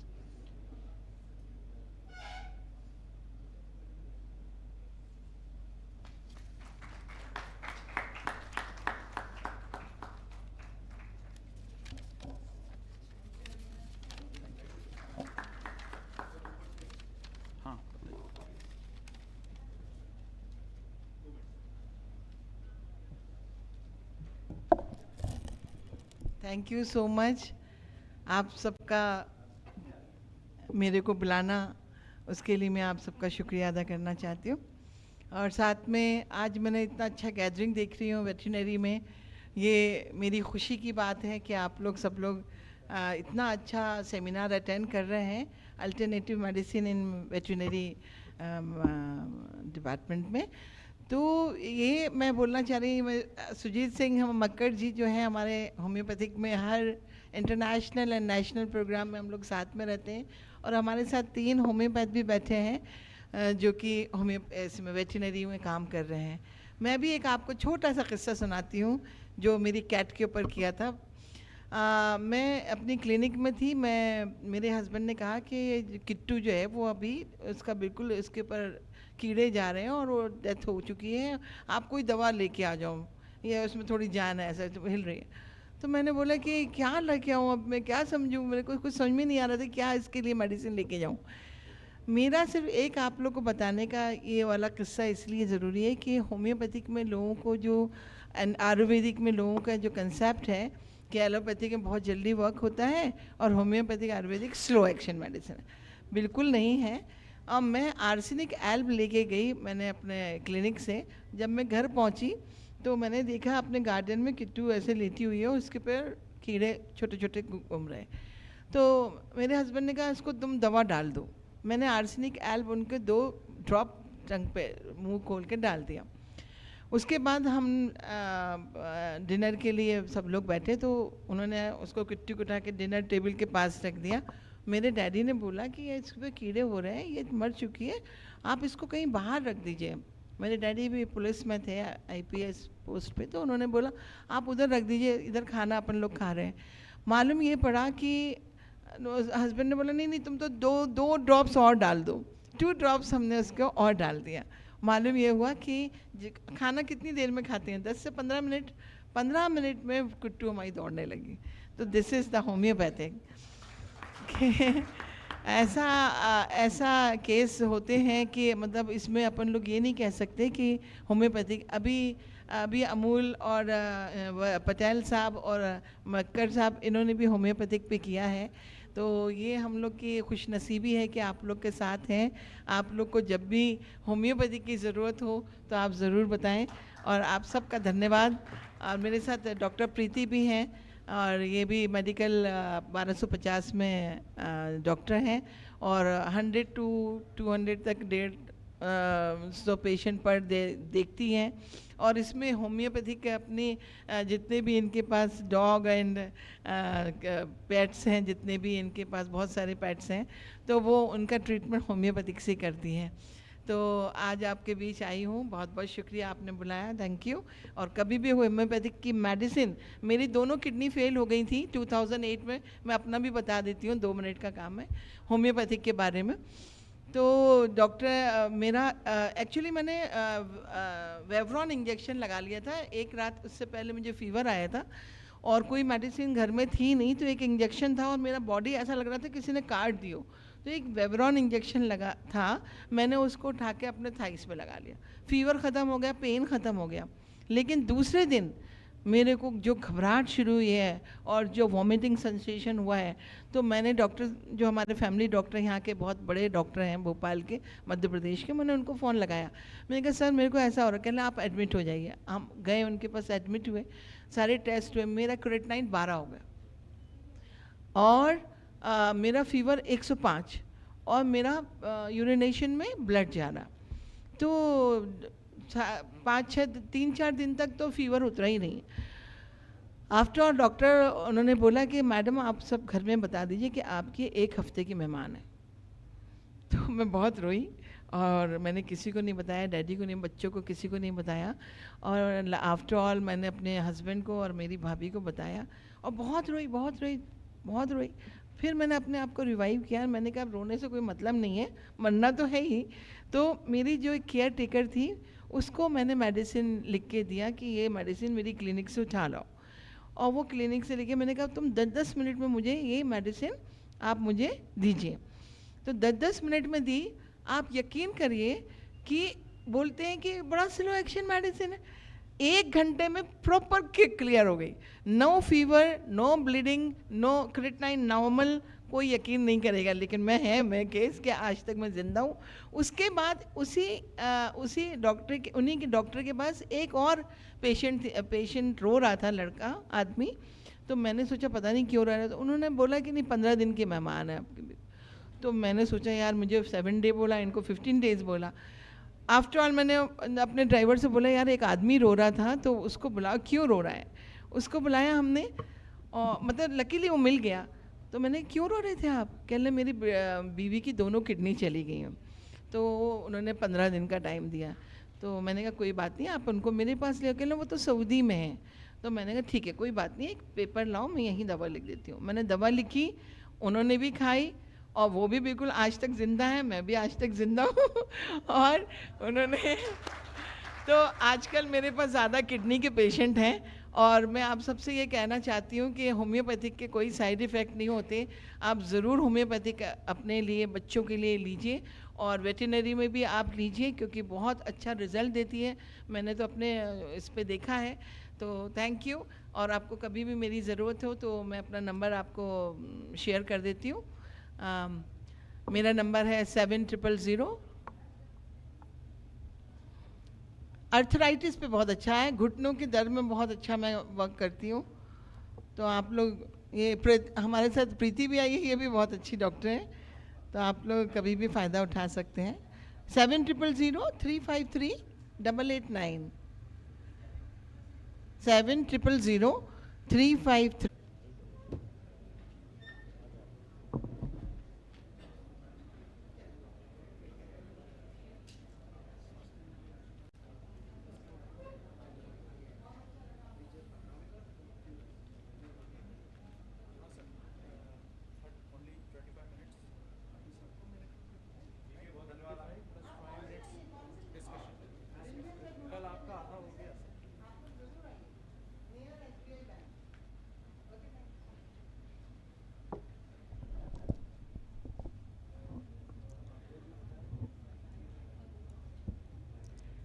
नमस्कार, गुड मॉर्निंग, सत श्री अकाल। सबको मैं सुप्रभात करता हूँ। I am doctor Balram Sahu from Bhubaneswar, Odisha, MA veterinarian. For last 25 years I am working on documenting and diffusing ethno-veterinary medicines. Document करता हूँ और इसको डिफ्यूज़ भी करता हूँ। तो ये क्योंकि मैं समझा, I understand that unless the knowledge goes to the people, the farmers, the livestock keepers, it will remain itself in the library or in the laboratory of highly educated people who never have seen the cows or goats or poultry or never have dealt with that. तो मेरा मानना है कि it should go to the people. So that on that we started. This is a cow breed of Ghumsari of Odisha, which can sustain up to 52 degrees Celsius in the heat summer season. And these two, you know, one is the ragi, which is very good anti-cancerous. Other one is beetle, piper beetle for mastitis, which I am using it throughout India, and it has very good effect. Next. Why I am showing this? I had gone to Jharkhand. I went to a house where this kid was there with a the boy, baby, and there was goat. They were in this position. It was 11 o'clock in the morning. There was nobody in the house, only a old woman. What is the dialogue between these two? It was in silence. After 20 minutes of feeding own child, the goat gave her milk to this baby in her mouth. This is what the animal is. It is emotional attachment. Wherever there is animal, wherever there is human, there is animal. We cannot deny it. You cannot break the chain. Next.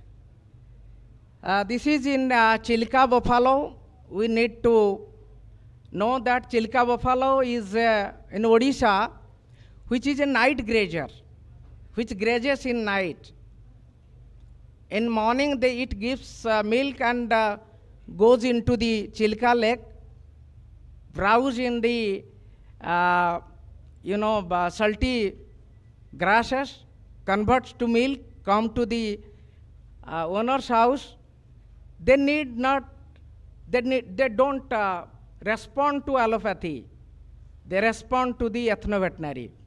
These ethno-veterinary preparations, then use, I have taught them, the farmers, and it works very well. Next. This is a lady who was bringing the kid for broken leg. I told her, where are you taking? I had taken to veterinary doctor, but he was not there. So I am returning back home. What will you do? I will do plaster with hard jod, Cissus quadrangularis. She did it and it worked wonderful. Next. This is a, I need not to say these things, combination of modern and the traditional.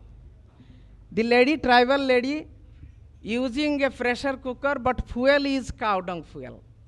It's a combination. If you go with combination of the modern medicine as well as the ethno-veterinary, I think it will work wonderful in many diseases. Next. Herbal remedies are practiced since time immemorial. Vedas describe Chinese and Indian ancient medicines as old as mankind. Next. Ethno-veterinary medicines reduce AMR. I will show you how and why they reduce AMR. That it is there. Antibiotics resistance has come up. A small baby having wounds could not, be treated. 3-4 medicines at a time, antibiotics. When we give some, this Bacillus carini, Triadex, along with onion, it was healed within 24 hours. This is my experience. What the AMR, for AMR we need. Next slide. I will tell a little bit about AMR. 7 lakh people annually there is death. Projected annual deaths in 2050 will be 10 million. Loss to global economy till to 2050, it will be 100 trillion. There is GDP will be reduced to the tune of 3.5%. This is from O'Neill publications. Next. I will talk about a biofilm mechanism that is produced extracellular polymeric matrix. Next. This is how a biofilm is produced by the microbes. They attach to a surface. They call their friends. Many microbes come together. Like we people are in the council or in association. They make an association. They make a biofilm, and modern antibiotics cannot go inside. These ethno-veterinary medicine, they go into. This is one aspect of how microbial biofilm life cycle works. Along again, ethno-veterinary medicine works against it. Next. Many natural antibiotics are documented at hand, diffused in Pathe Pathshala. This Pathe Pathshala is a moving school where I diffuse since 2008. What is the aim of that? Pathe Pathshala is the roadside class at people's place, in people's time, with people's language. I am convinced that unless and until the science and technology, the skill goes to the people at the user end, at the grassroots, it cannot be escalated. If you look to last decade's best technology in the world, no missile science, nothing. Only the mobile has become the best technology that mankind has been gifted, because it has gone to the people, in all level, from grassroots to up. Last decade, which was adjudged as the best technology was ORS, oral rehydration solution. That was gone to nook and corner of the world, to the villages, to the jungles, everywhere. So I feel that the only thing that can go to the people should be done by the people, prepared by the people, and that will empower the people, the livestock owners, and they will be empowered with monetary benefit, income generation. That will be ethno-veterinary medicines. I don't say it is Ayurveda. I have, because of my last 37 years experience, when I talk with that, the words in Sanskrit, this has become, very unreachable to the people. So I always call it ethno-veterinary medicine or veterinary herbal regimens.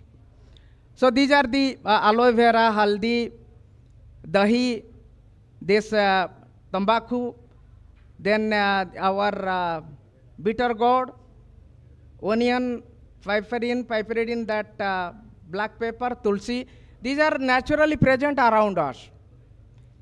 इसी को लेकर ही हम अगर करेंगे, this will be low cost, low external input based, LESA or NESA, no external input based, and this will be pro-poor, this will be pro-women. Women, actually those who, that in India, most of the livestock keepers are women. Women, they, look to the livestock. So whatever regimen you are giving, that should be pro-women. The women should be in natural tune. They are in tune with the nature. Kabhi thand, kabhi garmi, kabhi barish. So these are the, with us, the women. They are in nature, in tune with the nature. So they always accept the natural remedies. That is ethno-veterinary medicines or the veterinary herbal medicines. Next. Scope of the animal herbal remedies. Herbs are part of our environment. Herbal medicines are tested over hundreds. Who told that it is not have been tested? It has been tested over hundreds of years, thousands of years in the hand of thousands of people. परिणाम है, शायद प्रमाण नहीं है. जो हमारे प्रधानमंत्री जी भी वही कहते हैं, परिणाम है, शायद प्रमाण नहीं है. But it is in public domain. There will be, I think that those which are been in the public domain, they are using it day and day night. If there is diarrhea in a goat, 2 spoons of jeera, cumin, 2 spoons of onion or 2 pieces of onion, grind it, mix it and give 2 times a day, it works wonderful. It may be required for us, the scientists, field vets, that we need that it is should be very validated. For her it is परिणाम इनको चाहिए. तो परिणाम में तो ये 100% पक्का है. एनडीडीबी का हरि कुमार जी हैं, इनका जो रिपोर्ट है, it spans from 80 to 98% the remedies which works effectively. The effectiveness of ethno-veterinary, in my view, it is 90%. In my last 25 years of work on ethno-veterinary. Next. Needs simple preparation skills. Uneducated animal keepers, they can be in rural areas, they can prepare their own. एक होता है ना, फिर वो डब्बा वाला आ जाएगा, उनको डिस्ट्रिक्ट हेडक्वार्टर को जाना पड़ेगा, ब्लॉक हेडक्वार्टर को जाना पड़ेगा, देन वो हर्बल रेजिमेंट लाएगा. नहीं, वो जो है अपना जो फार्मूला हम सिखाते हैं वो खुद करती है, खुद करेगी, तभी तो इसका जो लक्ष्य है एथनो-वेटरनरी मेडिसिन का वो पूर्ण होगा. मैं कहता हूं कि there should be democratization of veterinary medicines. It should reach to the poorest of the people at the grassroots level. So democratization of the ethno-veterinary medicine is required. Only not with the vets and paravets within. It should go to the people who is living in jungle, having 5,000 of goats by the Gola community. In the night, how can he call for retention of placenta or dystocia, how can he call a veterinarian? He can do his own preparation and he can administer then and there and get the result. परिणाम चाहिए, प्रमाण पर की बात है. Next. So this is use of herbal formulations. By one day, those herbs will be extinct. So biodiversity conservation, biodiversity products use is one of the most important objective of ethno-veterinary medicines. Frequent use of biodiversity products increases the attitude of people towards biodiversity conservation. For livestock development, low external input, I told you, LISA and NISA, low external input based sustainable animal husbandry, and NISA, no input based sustainable animal healing. These are all required for the time. इसके बाद ना, this will not be inclusive development. This will be exclusive development. कोई बड़े company आया, उनका पास 50,000 की गाय है, इनके पास वो मॉडर्न टेक्नोलॉजी काम करता है, लेकिन गांव में जो है लाखों की लोग 2-3 लाइवस्टॉक रखते हैं, इनके लिए ये चाहिए. So this modern technology of animal healing and animal management has benefited the higher and well-off farmers, not to the poor farmers. I am at the poor farmers' grassroots level. So I advocate that it should be diffused to the people irrespective of praman and parinam. Next. Food habits of livestock. मेरे को एक बूढ़ी ने बताया, बेटा आप जो दे रहे हो ना एंटीबायोटिक्स का, ये तो हमारा गाय तो घास खाती है, आप घास जैसे ऐसे क्यों दवाई नहीं देते हो? She means herbal. I got her 30 years ago. आप दवाई देते हो, हमको डर लगता है, इंजेक्शन देते हो, हमको डर लगता है. आप अपने जो गाय खाते हैं, हर्ब खाते हैं, वही हर्ब्स को दे दो. So I started documenting what is people's wisdom is. Next. Herbs are nutraceuticals. They are food only. They are food only. Yesterday I raised the same thing with Professor Punyamurthy, sir. Sir, today I heard in this hotel very good kanji. We call it kanji or sambar. I rang to my wife that we had a very good sambar here.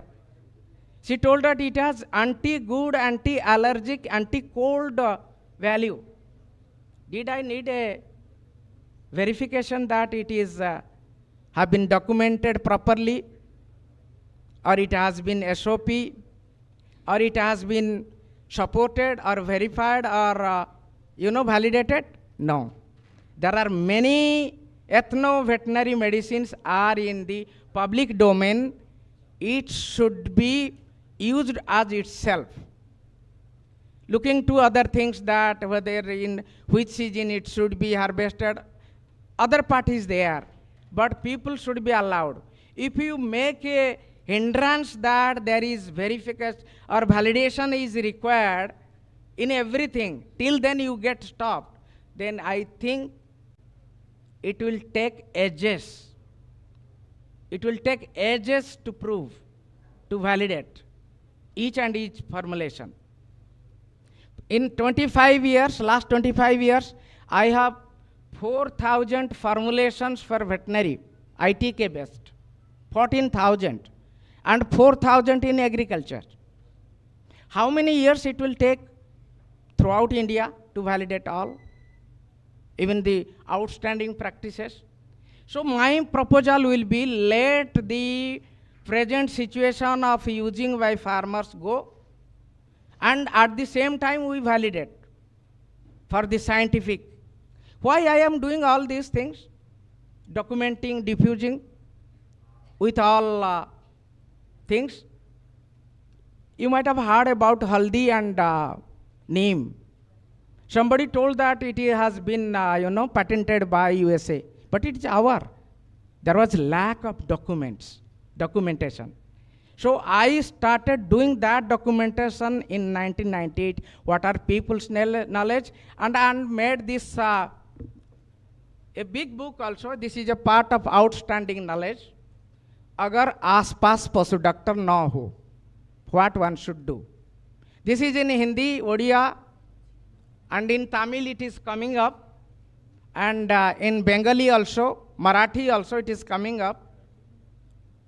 So I think that adrak or the ginger, it contains gingin, gingiverin. Piper beetle contains piperin, piperidin. These things are already been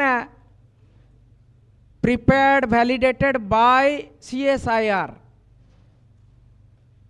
अदरक में क्या है, ginger में क्या है, what is there in ginger, what is there in the piper beetle, how it works stuffing gas or release of gas from the animals.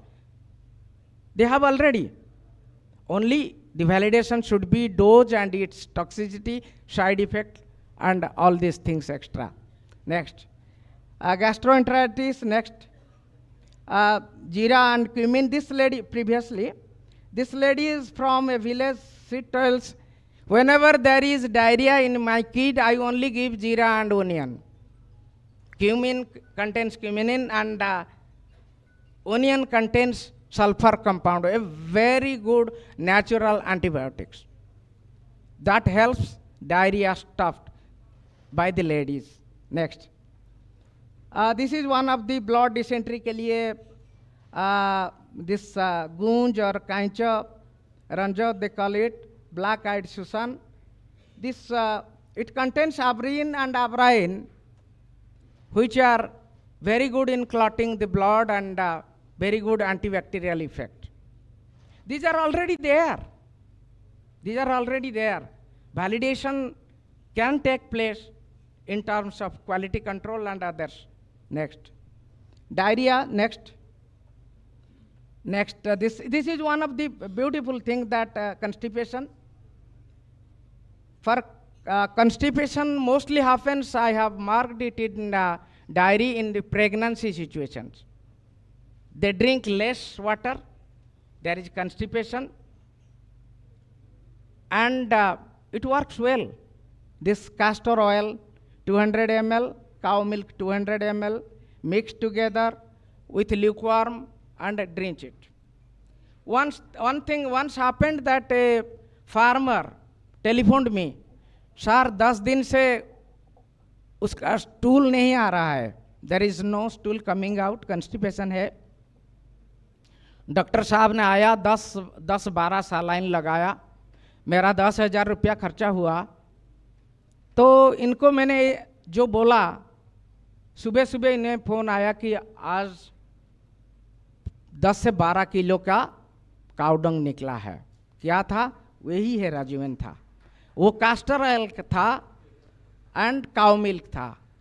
और एक किस्सा, MP of Rajasthan, perhaps he was a king or like that. One of his camel was constipating. We gave this one, and he was very happy that within 10 to 12 hours, the camel was okay with this cow milk along with the castor oil. Next. This is a story that I learned it from outside. I had a scope to go to Germany. I met a lady vet there, Dr. Ilje Kohler-Olafsson, her friend, Dr. Margarita, veterinarians. They had a flock of sheep, very good health. I told, what you are giving? We are giving only this much as a deworming agent. What deworming agent? That contains only the seeds powdered, drumstick seeds powdered. I told it, this is a cold country, how are you getting it? Now I am getting it from India, from Bengal, Bihar, Jharkhand, Odisha, from Pakistan also. and they made a factory on it. They got it sanctioned within 7 days from the federal government of Germany. I was very happy that you are doing this one for deworming, a herbal regimen. And the lady Margarita came, and she was 85 years old. She was a bachelor, and she gave me a good hug. Till now I have pain after the hug. She was trying it for last 10, from 1980, so more than 40 years doing this one as deworming. I learned from them and came here. I told to the people, they told that, क्या बोल रहे हो sir जी? मैं यही कर रहा था, मेरा पिताजी कर रहा था, मेरा दादा कर रहा था, पर दादा भी कर रहा है. You see, the knowledge is there in our population, in the grassroots. But lack of the knowledge, lack of doing it, this has gone to the Germany. मैं वही बोलता हूँ, हमारा धन, हमारा ज्ञान चला गया जर्मन, क्योंकि we are inactive.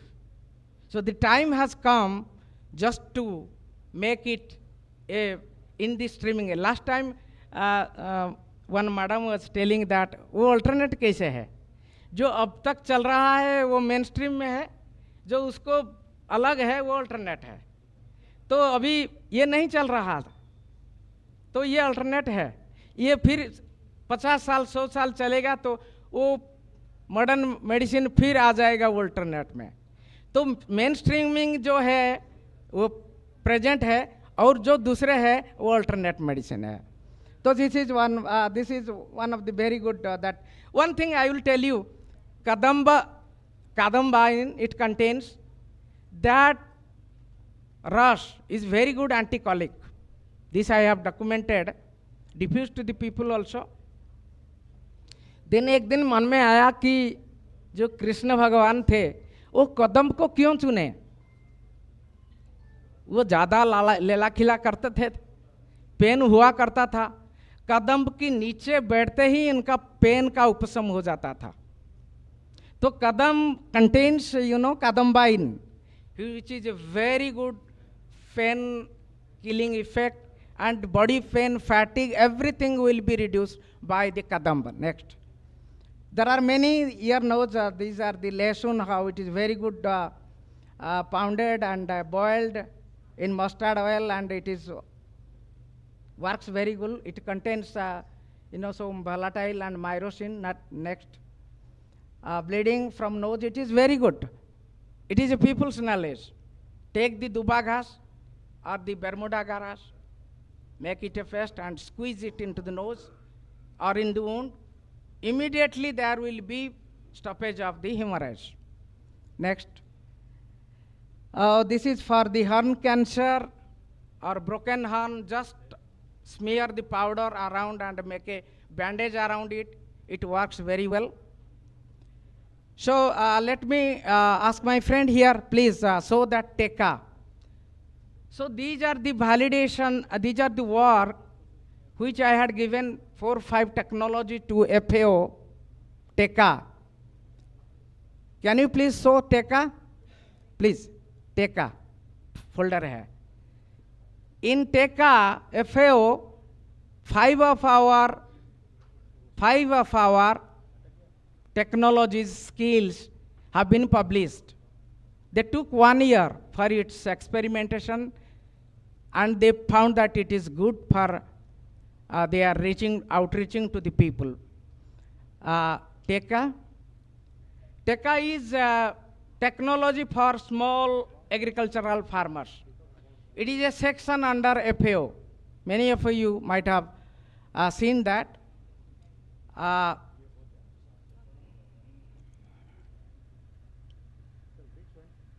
TECA पहला फोल्डर है, शायद TECA है, एक फाइल है, PDF फाइल, वो तो दिखा सकते हो ना, उसको स्लाइड में ले आया मैंने.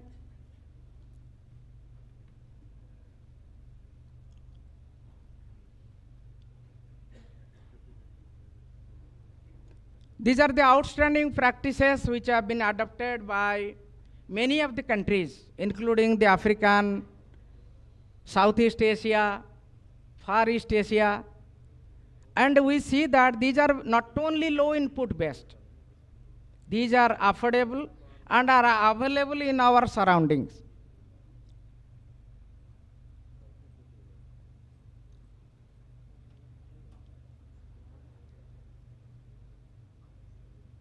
I think there is some problem there.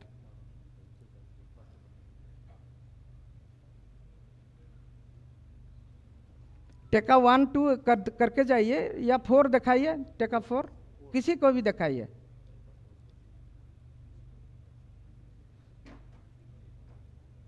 This is regarding our Pathe Pathshala, the school on move, a people's university on move, at people's place in people's time with people's language at the grassroots, mostly targeting the women.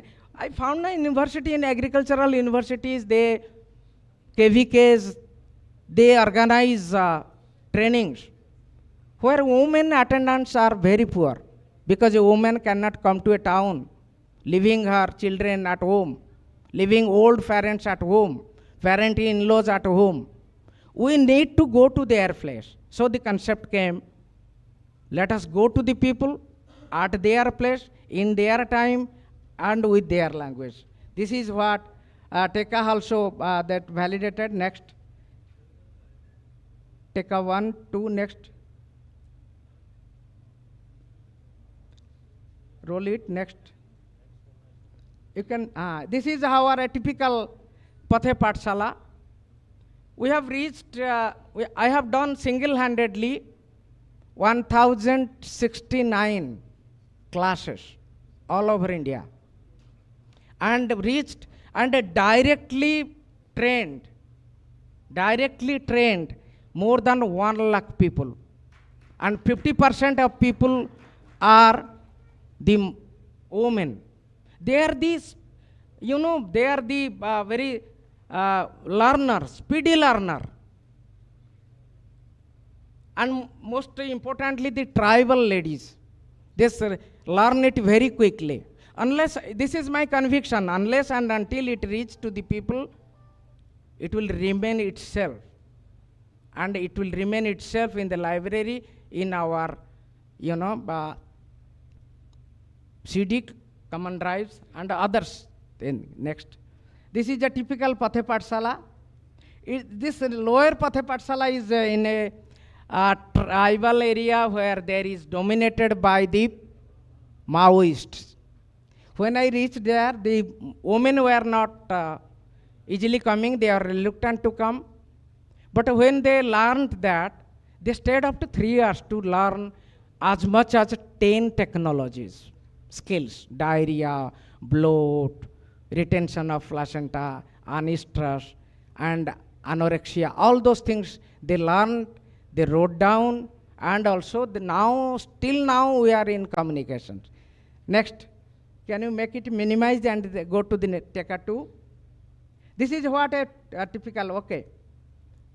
Teka 2, this is this is a practice for anistrus that I told yesterday about Angita tigress, how she could respond. With this one, anistrus case in cattle and small ruminants. Please come down, yes. And this is what the nutmeg, myristica fragrans, along with molasses, jaggery, it works very good. 1 nutmeg a day, उसको powder करो, केले के साथ या गुड़ के साथ खिलाओ, every day once for continuous 3 days. If it is not coming, it may be extended to 7 days. Myristicin it contains, and myristic acid it contains, that brings, it has also the phytohormone and induces stress in say the animals, including wild animals. Next, इसको minimize करके फिर वही वाला ले आइए. 3, yes. This is technology for small, like this is treating mastitis. Very simple. पान की पत्ता और castor oil. Take 10 leaves of betel leaves, crush, make a paste, add this oil, castor oil.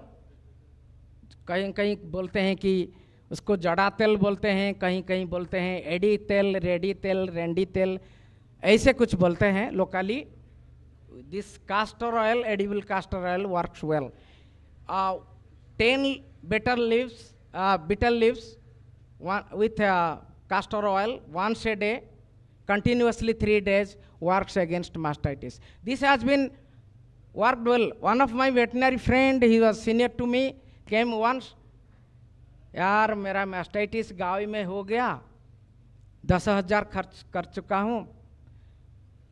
He was sarcastically telling me, can you prescribe your jodi buti? I told him, yes, you take this one. He applied it. After 15 days, he came with a box of rasgulla with his wife. What happened, Dr. Sahab? ना जड़ी बूटी काम दिया, पान की पत्ता और castor oil, अरंडी का तेल. So this is what, this has been actually, it has been diffused to all India basis. जहीं जाता हूँ, जो भी बुलाते हैं, मैं जाता हूँ, किसान संघ हो या कोई युवा संघ हो, महिला सशस्त्रीकरण का आजकल चल रहा है, SHG, सेल्फ हेल्प ग्रुप, मैं कहीं भी जाता हूँ, वहाँ डिफ्यूज़ करता हूँ. छोटे छोटे नाम, बड़े बड़े काम. इन लोगों को बोलता हूँ, मेरे को जब देखते हैं ना, वो बोलते हैं कि वो छोटे छोटे नाम बड़े बड़े काम वाला आ गया है. सबको मैं कहता हूँ छोटे छोटे नाम बड़े बड़े काम. आप भी बोलिए छोटे छोटे नाम, छोटे छोटे नाम. वही. Thank you all that we can do it in our everyday hospital work. Next, you can minimize it. Can you show me some video from Jogini Devi from Jharkhand? What she tells about it, how she practiced it, and Jogini. No, you can cross it, and yeah, Jogini Devi, Jharkhand. I think second one.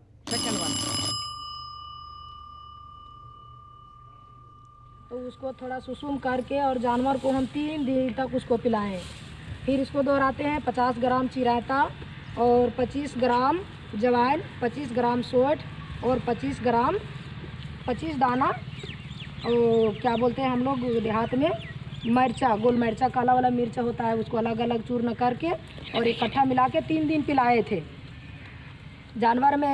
इतना कि 3 दिन तो मेरा जानवर ठीक हो गया. उसके बाद फिर एक दिन ऐसा हुआ कि खेत गए इनका पापा जोतने के लिए, तो एक कांद था उठ गया. तो याद आया कि मेरा बलराम साहू में जो दिए थे ये थी हर्बल वाला जो सिखाए थे, तो उसका हम क्या किए कि इसका मेहंदी जो कच्चा वाला मेहंदी होता है उसको पीस के ला के और थोड़ा सा गर्म करके कान में लगा दिए तो ठीक हो गया. और next please. Will go to the अलग स्टेट को. Bapa Haldar from Bengal, second one. हाँ, इनको सुने क्या हुआ था.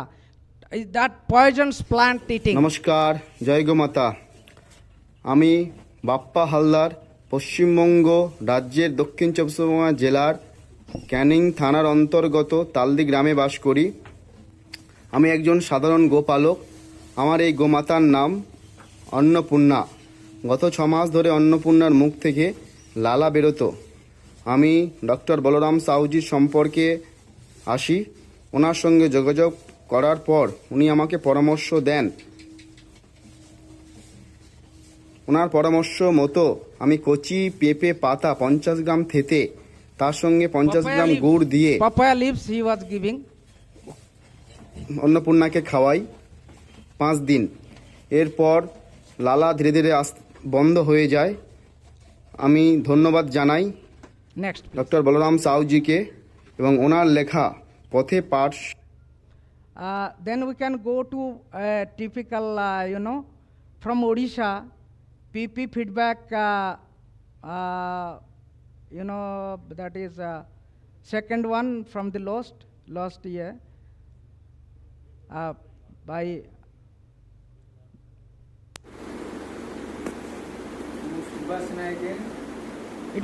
इसको फीवर हुआ था गाय को, दूध नहीं देने थे, लौकी दिया, दूध 5% बढ़ गया। It has phyto hormone, phyto galactogogue. Radio पथे पाठशाला डॉक्टर बलराम शंकर प्रत्यक्ष परामर्श फोन जोगे जोगाजोग करी एवं तांकर यूट्यूब चैनल देखी से बतैथिबा हमर आयुर्वेदिक मेडिसिन नाउ 1 किलो 100 ग्राम गुड़ 50 ग्राम लूण एक है that we can go to a typical Pathe Pathshala. We'll go to South, Narendra, Bangalore. Let us go to South people, what they react. Hindi radio पाठशाला से जुड़ने वाले सभी भाइयों को मेरा नमस्कार।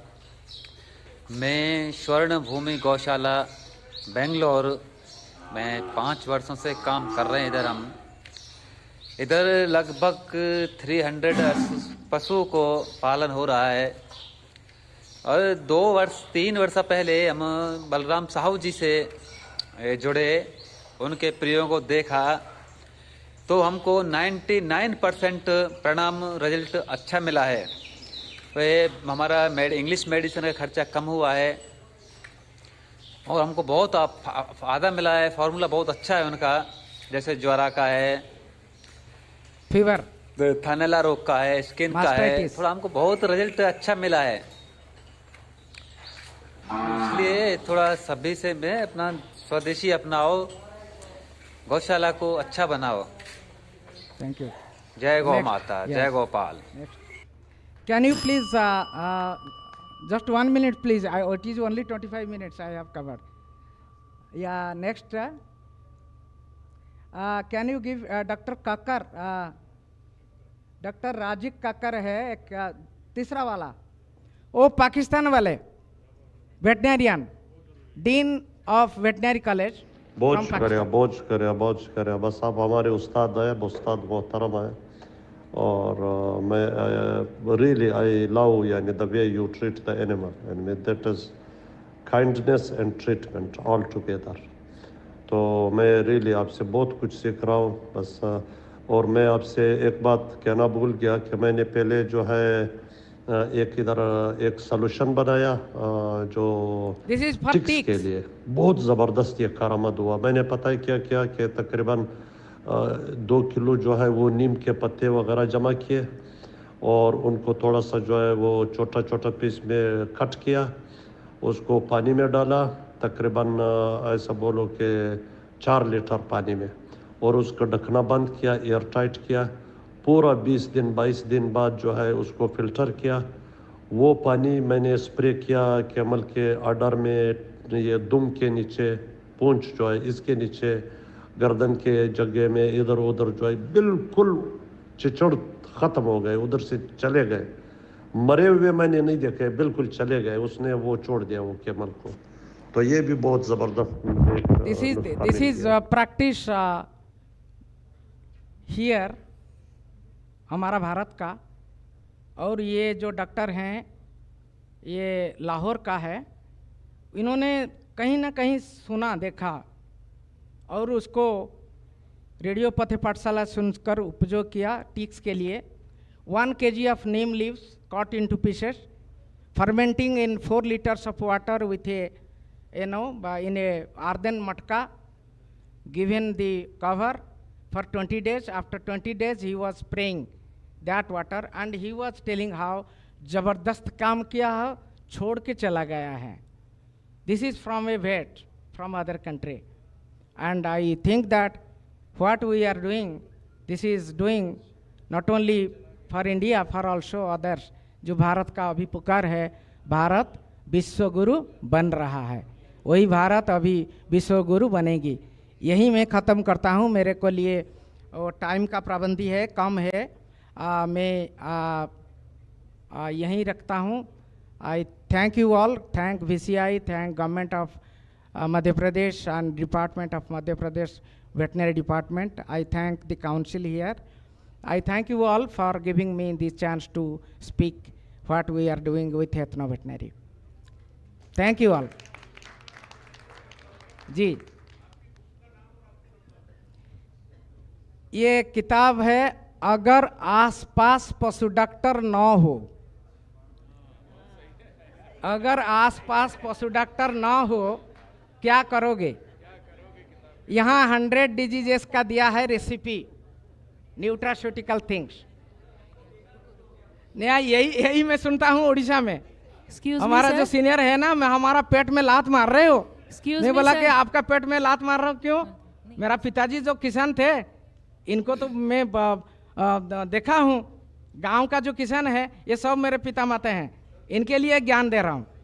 एक्सक्यूज मी सर, एक सजेशन है आपके लिए सर। एक्सक्यूज मी सर, एक सजेशन है कि इस बुक का टाइटल चाहे तो आप चेंज कर सकते हैं, पशु डॉक्टर के पास जाने से पूर्व, जाने की पहले, पशु डॉक्टर के पास जाने से पहले। ये it's up to you sir. I think एक ही चीज है, अगर आसपास नहीं है तो दूर है। मैं ये किताब का नाम अगर आसपास पशु डॉक्टर ना हो। सर टाइटल चेंज करने से दोनों चीजें सॉल्व हो जाएंगी, उसकी प्रॉब्लम भी और हम लोगों की। That I note, but I think this is more popular in this name. I will consider that, but आसपास पशु डॉक्टर नहीं हो तो वो भी आ जाता है। Okay sir. या 94372 जी 94372 90258 372 90258। I am Dr. Balram Shahu, Bhubaneswar रहने वाला। Sir, I have one query. Yeah. Sir, as you have told that you have found moringa seeds effective against gastrointestinal parasites. Yes. So, sir, how you estimated that these were effective? Have you gone for EPG or other things before and after treatment? No. On what symptoms or on what basis you can say? No. I have never gone for any validation. Only people's knowledge and parinam क्या है उसी का ऊपर मैं कह रहा हूँ। I have not gone. You are the people, those who are in laboratory, they will have to find it out. I have only documented it and diffused it. Let us be more pragmatic in validating the knowledge. Sir इसी को ना reverse pharmacology बोलते हैं। ये चीज़ करनी पड़ेगी अपन को, जो गांव में किसान से किसी के भी एक्सपीरियंस से जो आप बोल रहे हैं ना, नॉलेज लिया फिर आपने किया मगर आप रिजल्ट नहीं दे रहे हैं, तो उसको लैब में टेस्ट कराइए so that it will be more authenticated. You are right.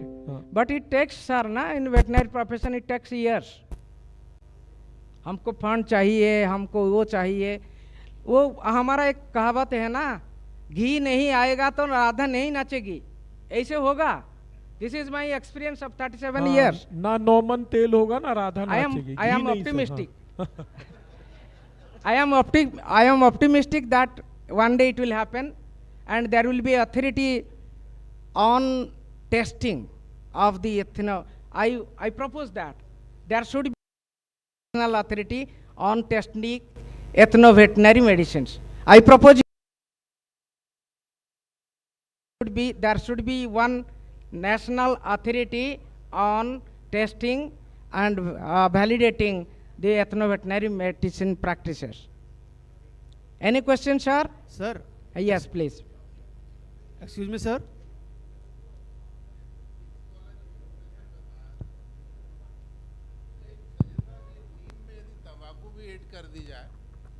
ये जो नीम वाला जो प्रिपरेशन है, इसमें तंबाकू का भी एक्सट्रैक्ट यदि इसमें ऐड कर दिया जाए ये तो भी शायद ये और ज़्यादा इफेक्टिव हो सकता है। बहुत इफेक्टिव होता है, लेकिन जो छोटे बच्चड़ होते हैं ना, इनका स्किन में वो पूरा की पूरा एलर्जी आ जाता है।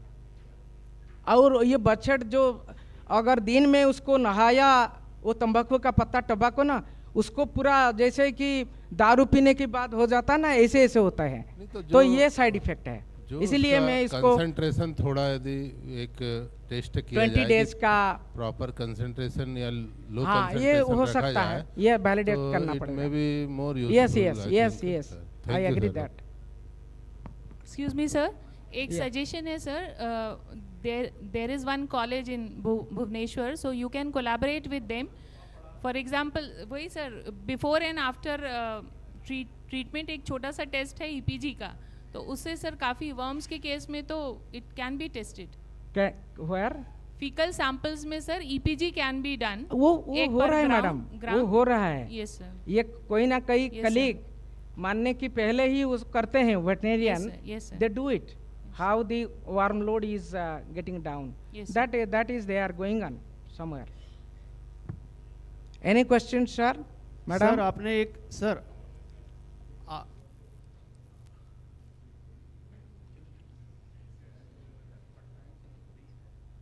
yes please. Next question is just a quick question. Okay. Okay sir, okay. Okay, I thank you all. मेरा नंबर है, आप कहीं भी मुझे व्हाट्सएप मैसेज दे सकते हैं, वहाँ मैं देता हूँ। लगभग every day 40 to 50 calls I get through out India and abroad.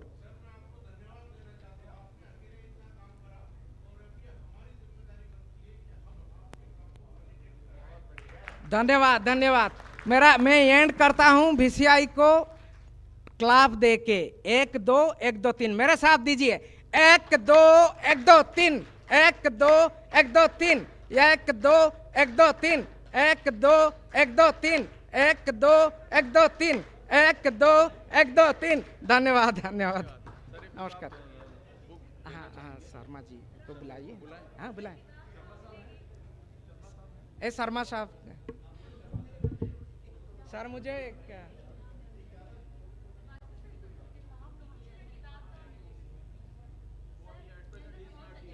आने के बाद मुझे बुलाइए।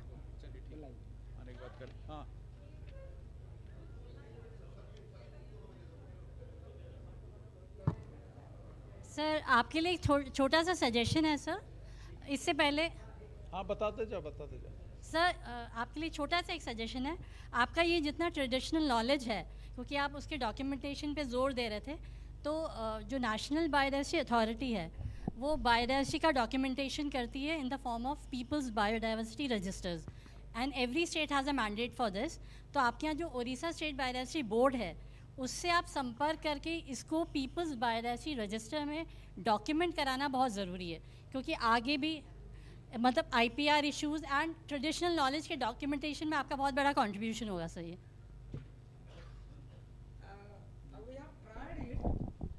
NBA जो उड़ीसा के हैं वो सारा हिंदुस्तान में भी जी जी बिल्कुल, they are so slow in accepting. Sir, but They are so you can slow. give it a try. But it is a good suggestion. I do agree. That they should take it. I am agreeing to give it, whatever the knowledge have been given. Because PBR has a legal sanctity. It can even go That to I the International I understand. Court of Justice. This is a very good suggestion. Yeah. I take it. Yeah. Thank you, sir. Okay, thank you very much sir. आपका बहुत अच्छा practical presentation था और सभी हमारे field वेटनेस ने और सभी लोगों ने काफ़ी एंजॉय किया उसको, नॉलेज गेन किया। आज के प्रोग्राम के कंटिन्यूएशन में, क्योंकि नेक्स्ट जो है 3 प्रेजेंटेशंस हो गए हैं, तो जो नेक्स्ट हमारा पैनल डिस्कशन है जो बहुत ही इम्पॉर्टेंट है। पैनल डिस्कशन का जो टॉपिक है future plans for promotion of alternate veterinary therapeutics, sources of funding, research and policy making, क्योंकि अल्टीमेटली जो कंक्लूसिव पॉइंट्स हैं वो इसी से होके जाएंगे। तो इसमें मैं पैनल डिस्कशन के लिए जो हमारे पैनलिस्ट हैं उनको 1 by 1 मैं यहाँ डायस पे इनवाइट करता हूँ। तो सबसे पहले मैं doctor Rajesh Sharma, dean veterinary college Jabalpur को इनवाइट करता हूँ कि प्लीज़ वो आएँ, और as a chairman doctor Rajesh Sharma बैठेंगे sir. Next doctor A.V. Hari Kumar, deputy general manager animal health NDDB, as a moderator इस पैनल में रहेंगे। Next is doctor S. Kumar, medical director the school of ancient wisdom Bengaluru. इसके अलावा डायरेक्टर साहब और एमडी जो अपना मिल्क फेडरेशन है वो भी थे, लेकिन क्योंकि कुछ कारणों से वो आ नहीं पाए, बाद में ज्वाइन करेंगे। Doctor Sumit Joshi, manager R&D Genex.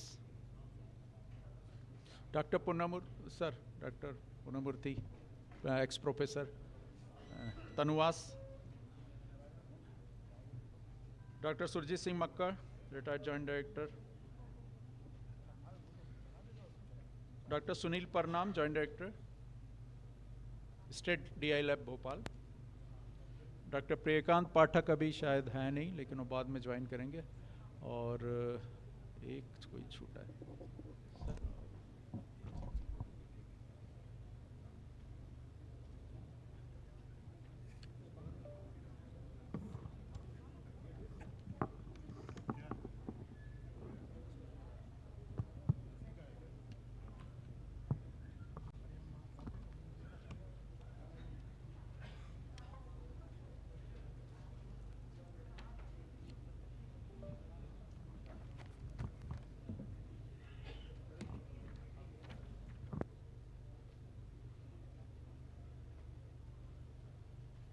Doctor Balram Sahu, please sir.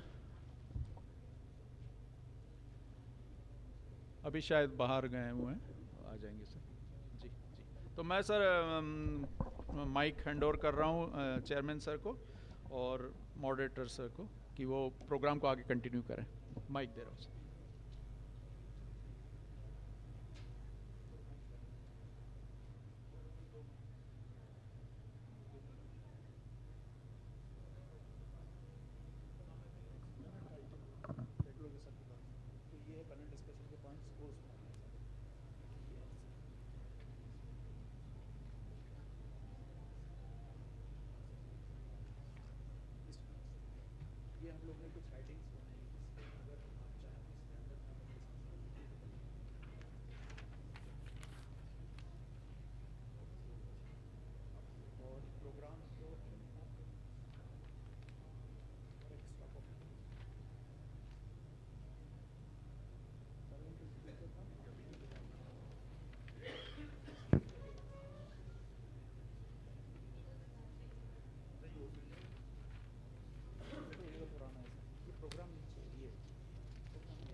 So very good afternoon.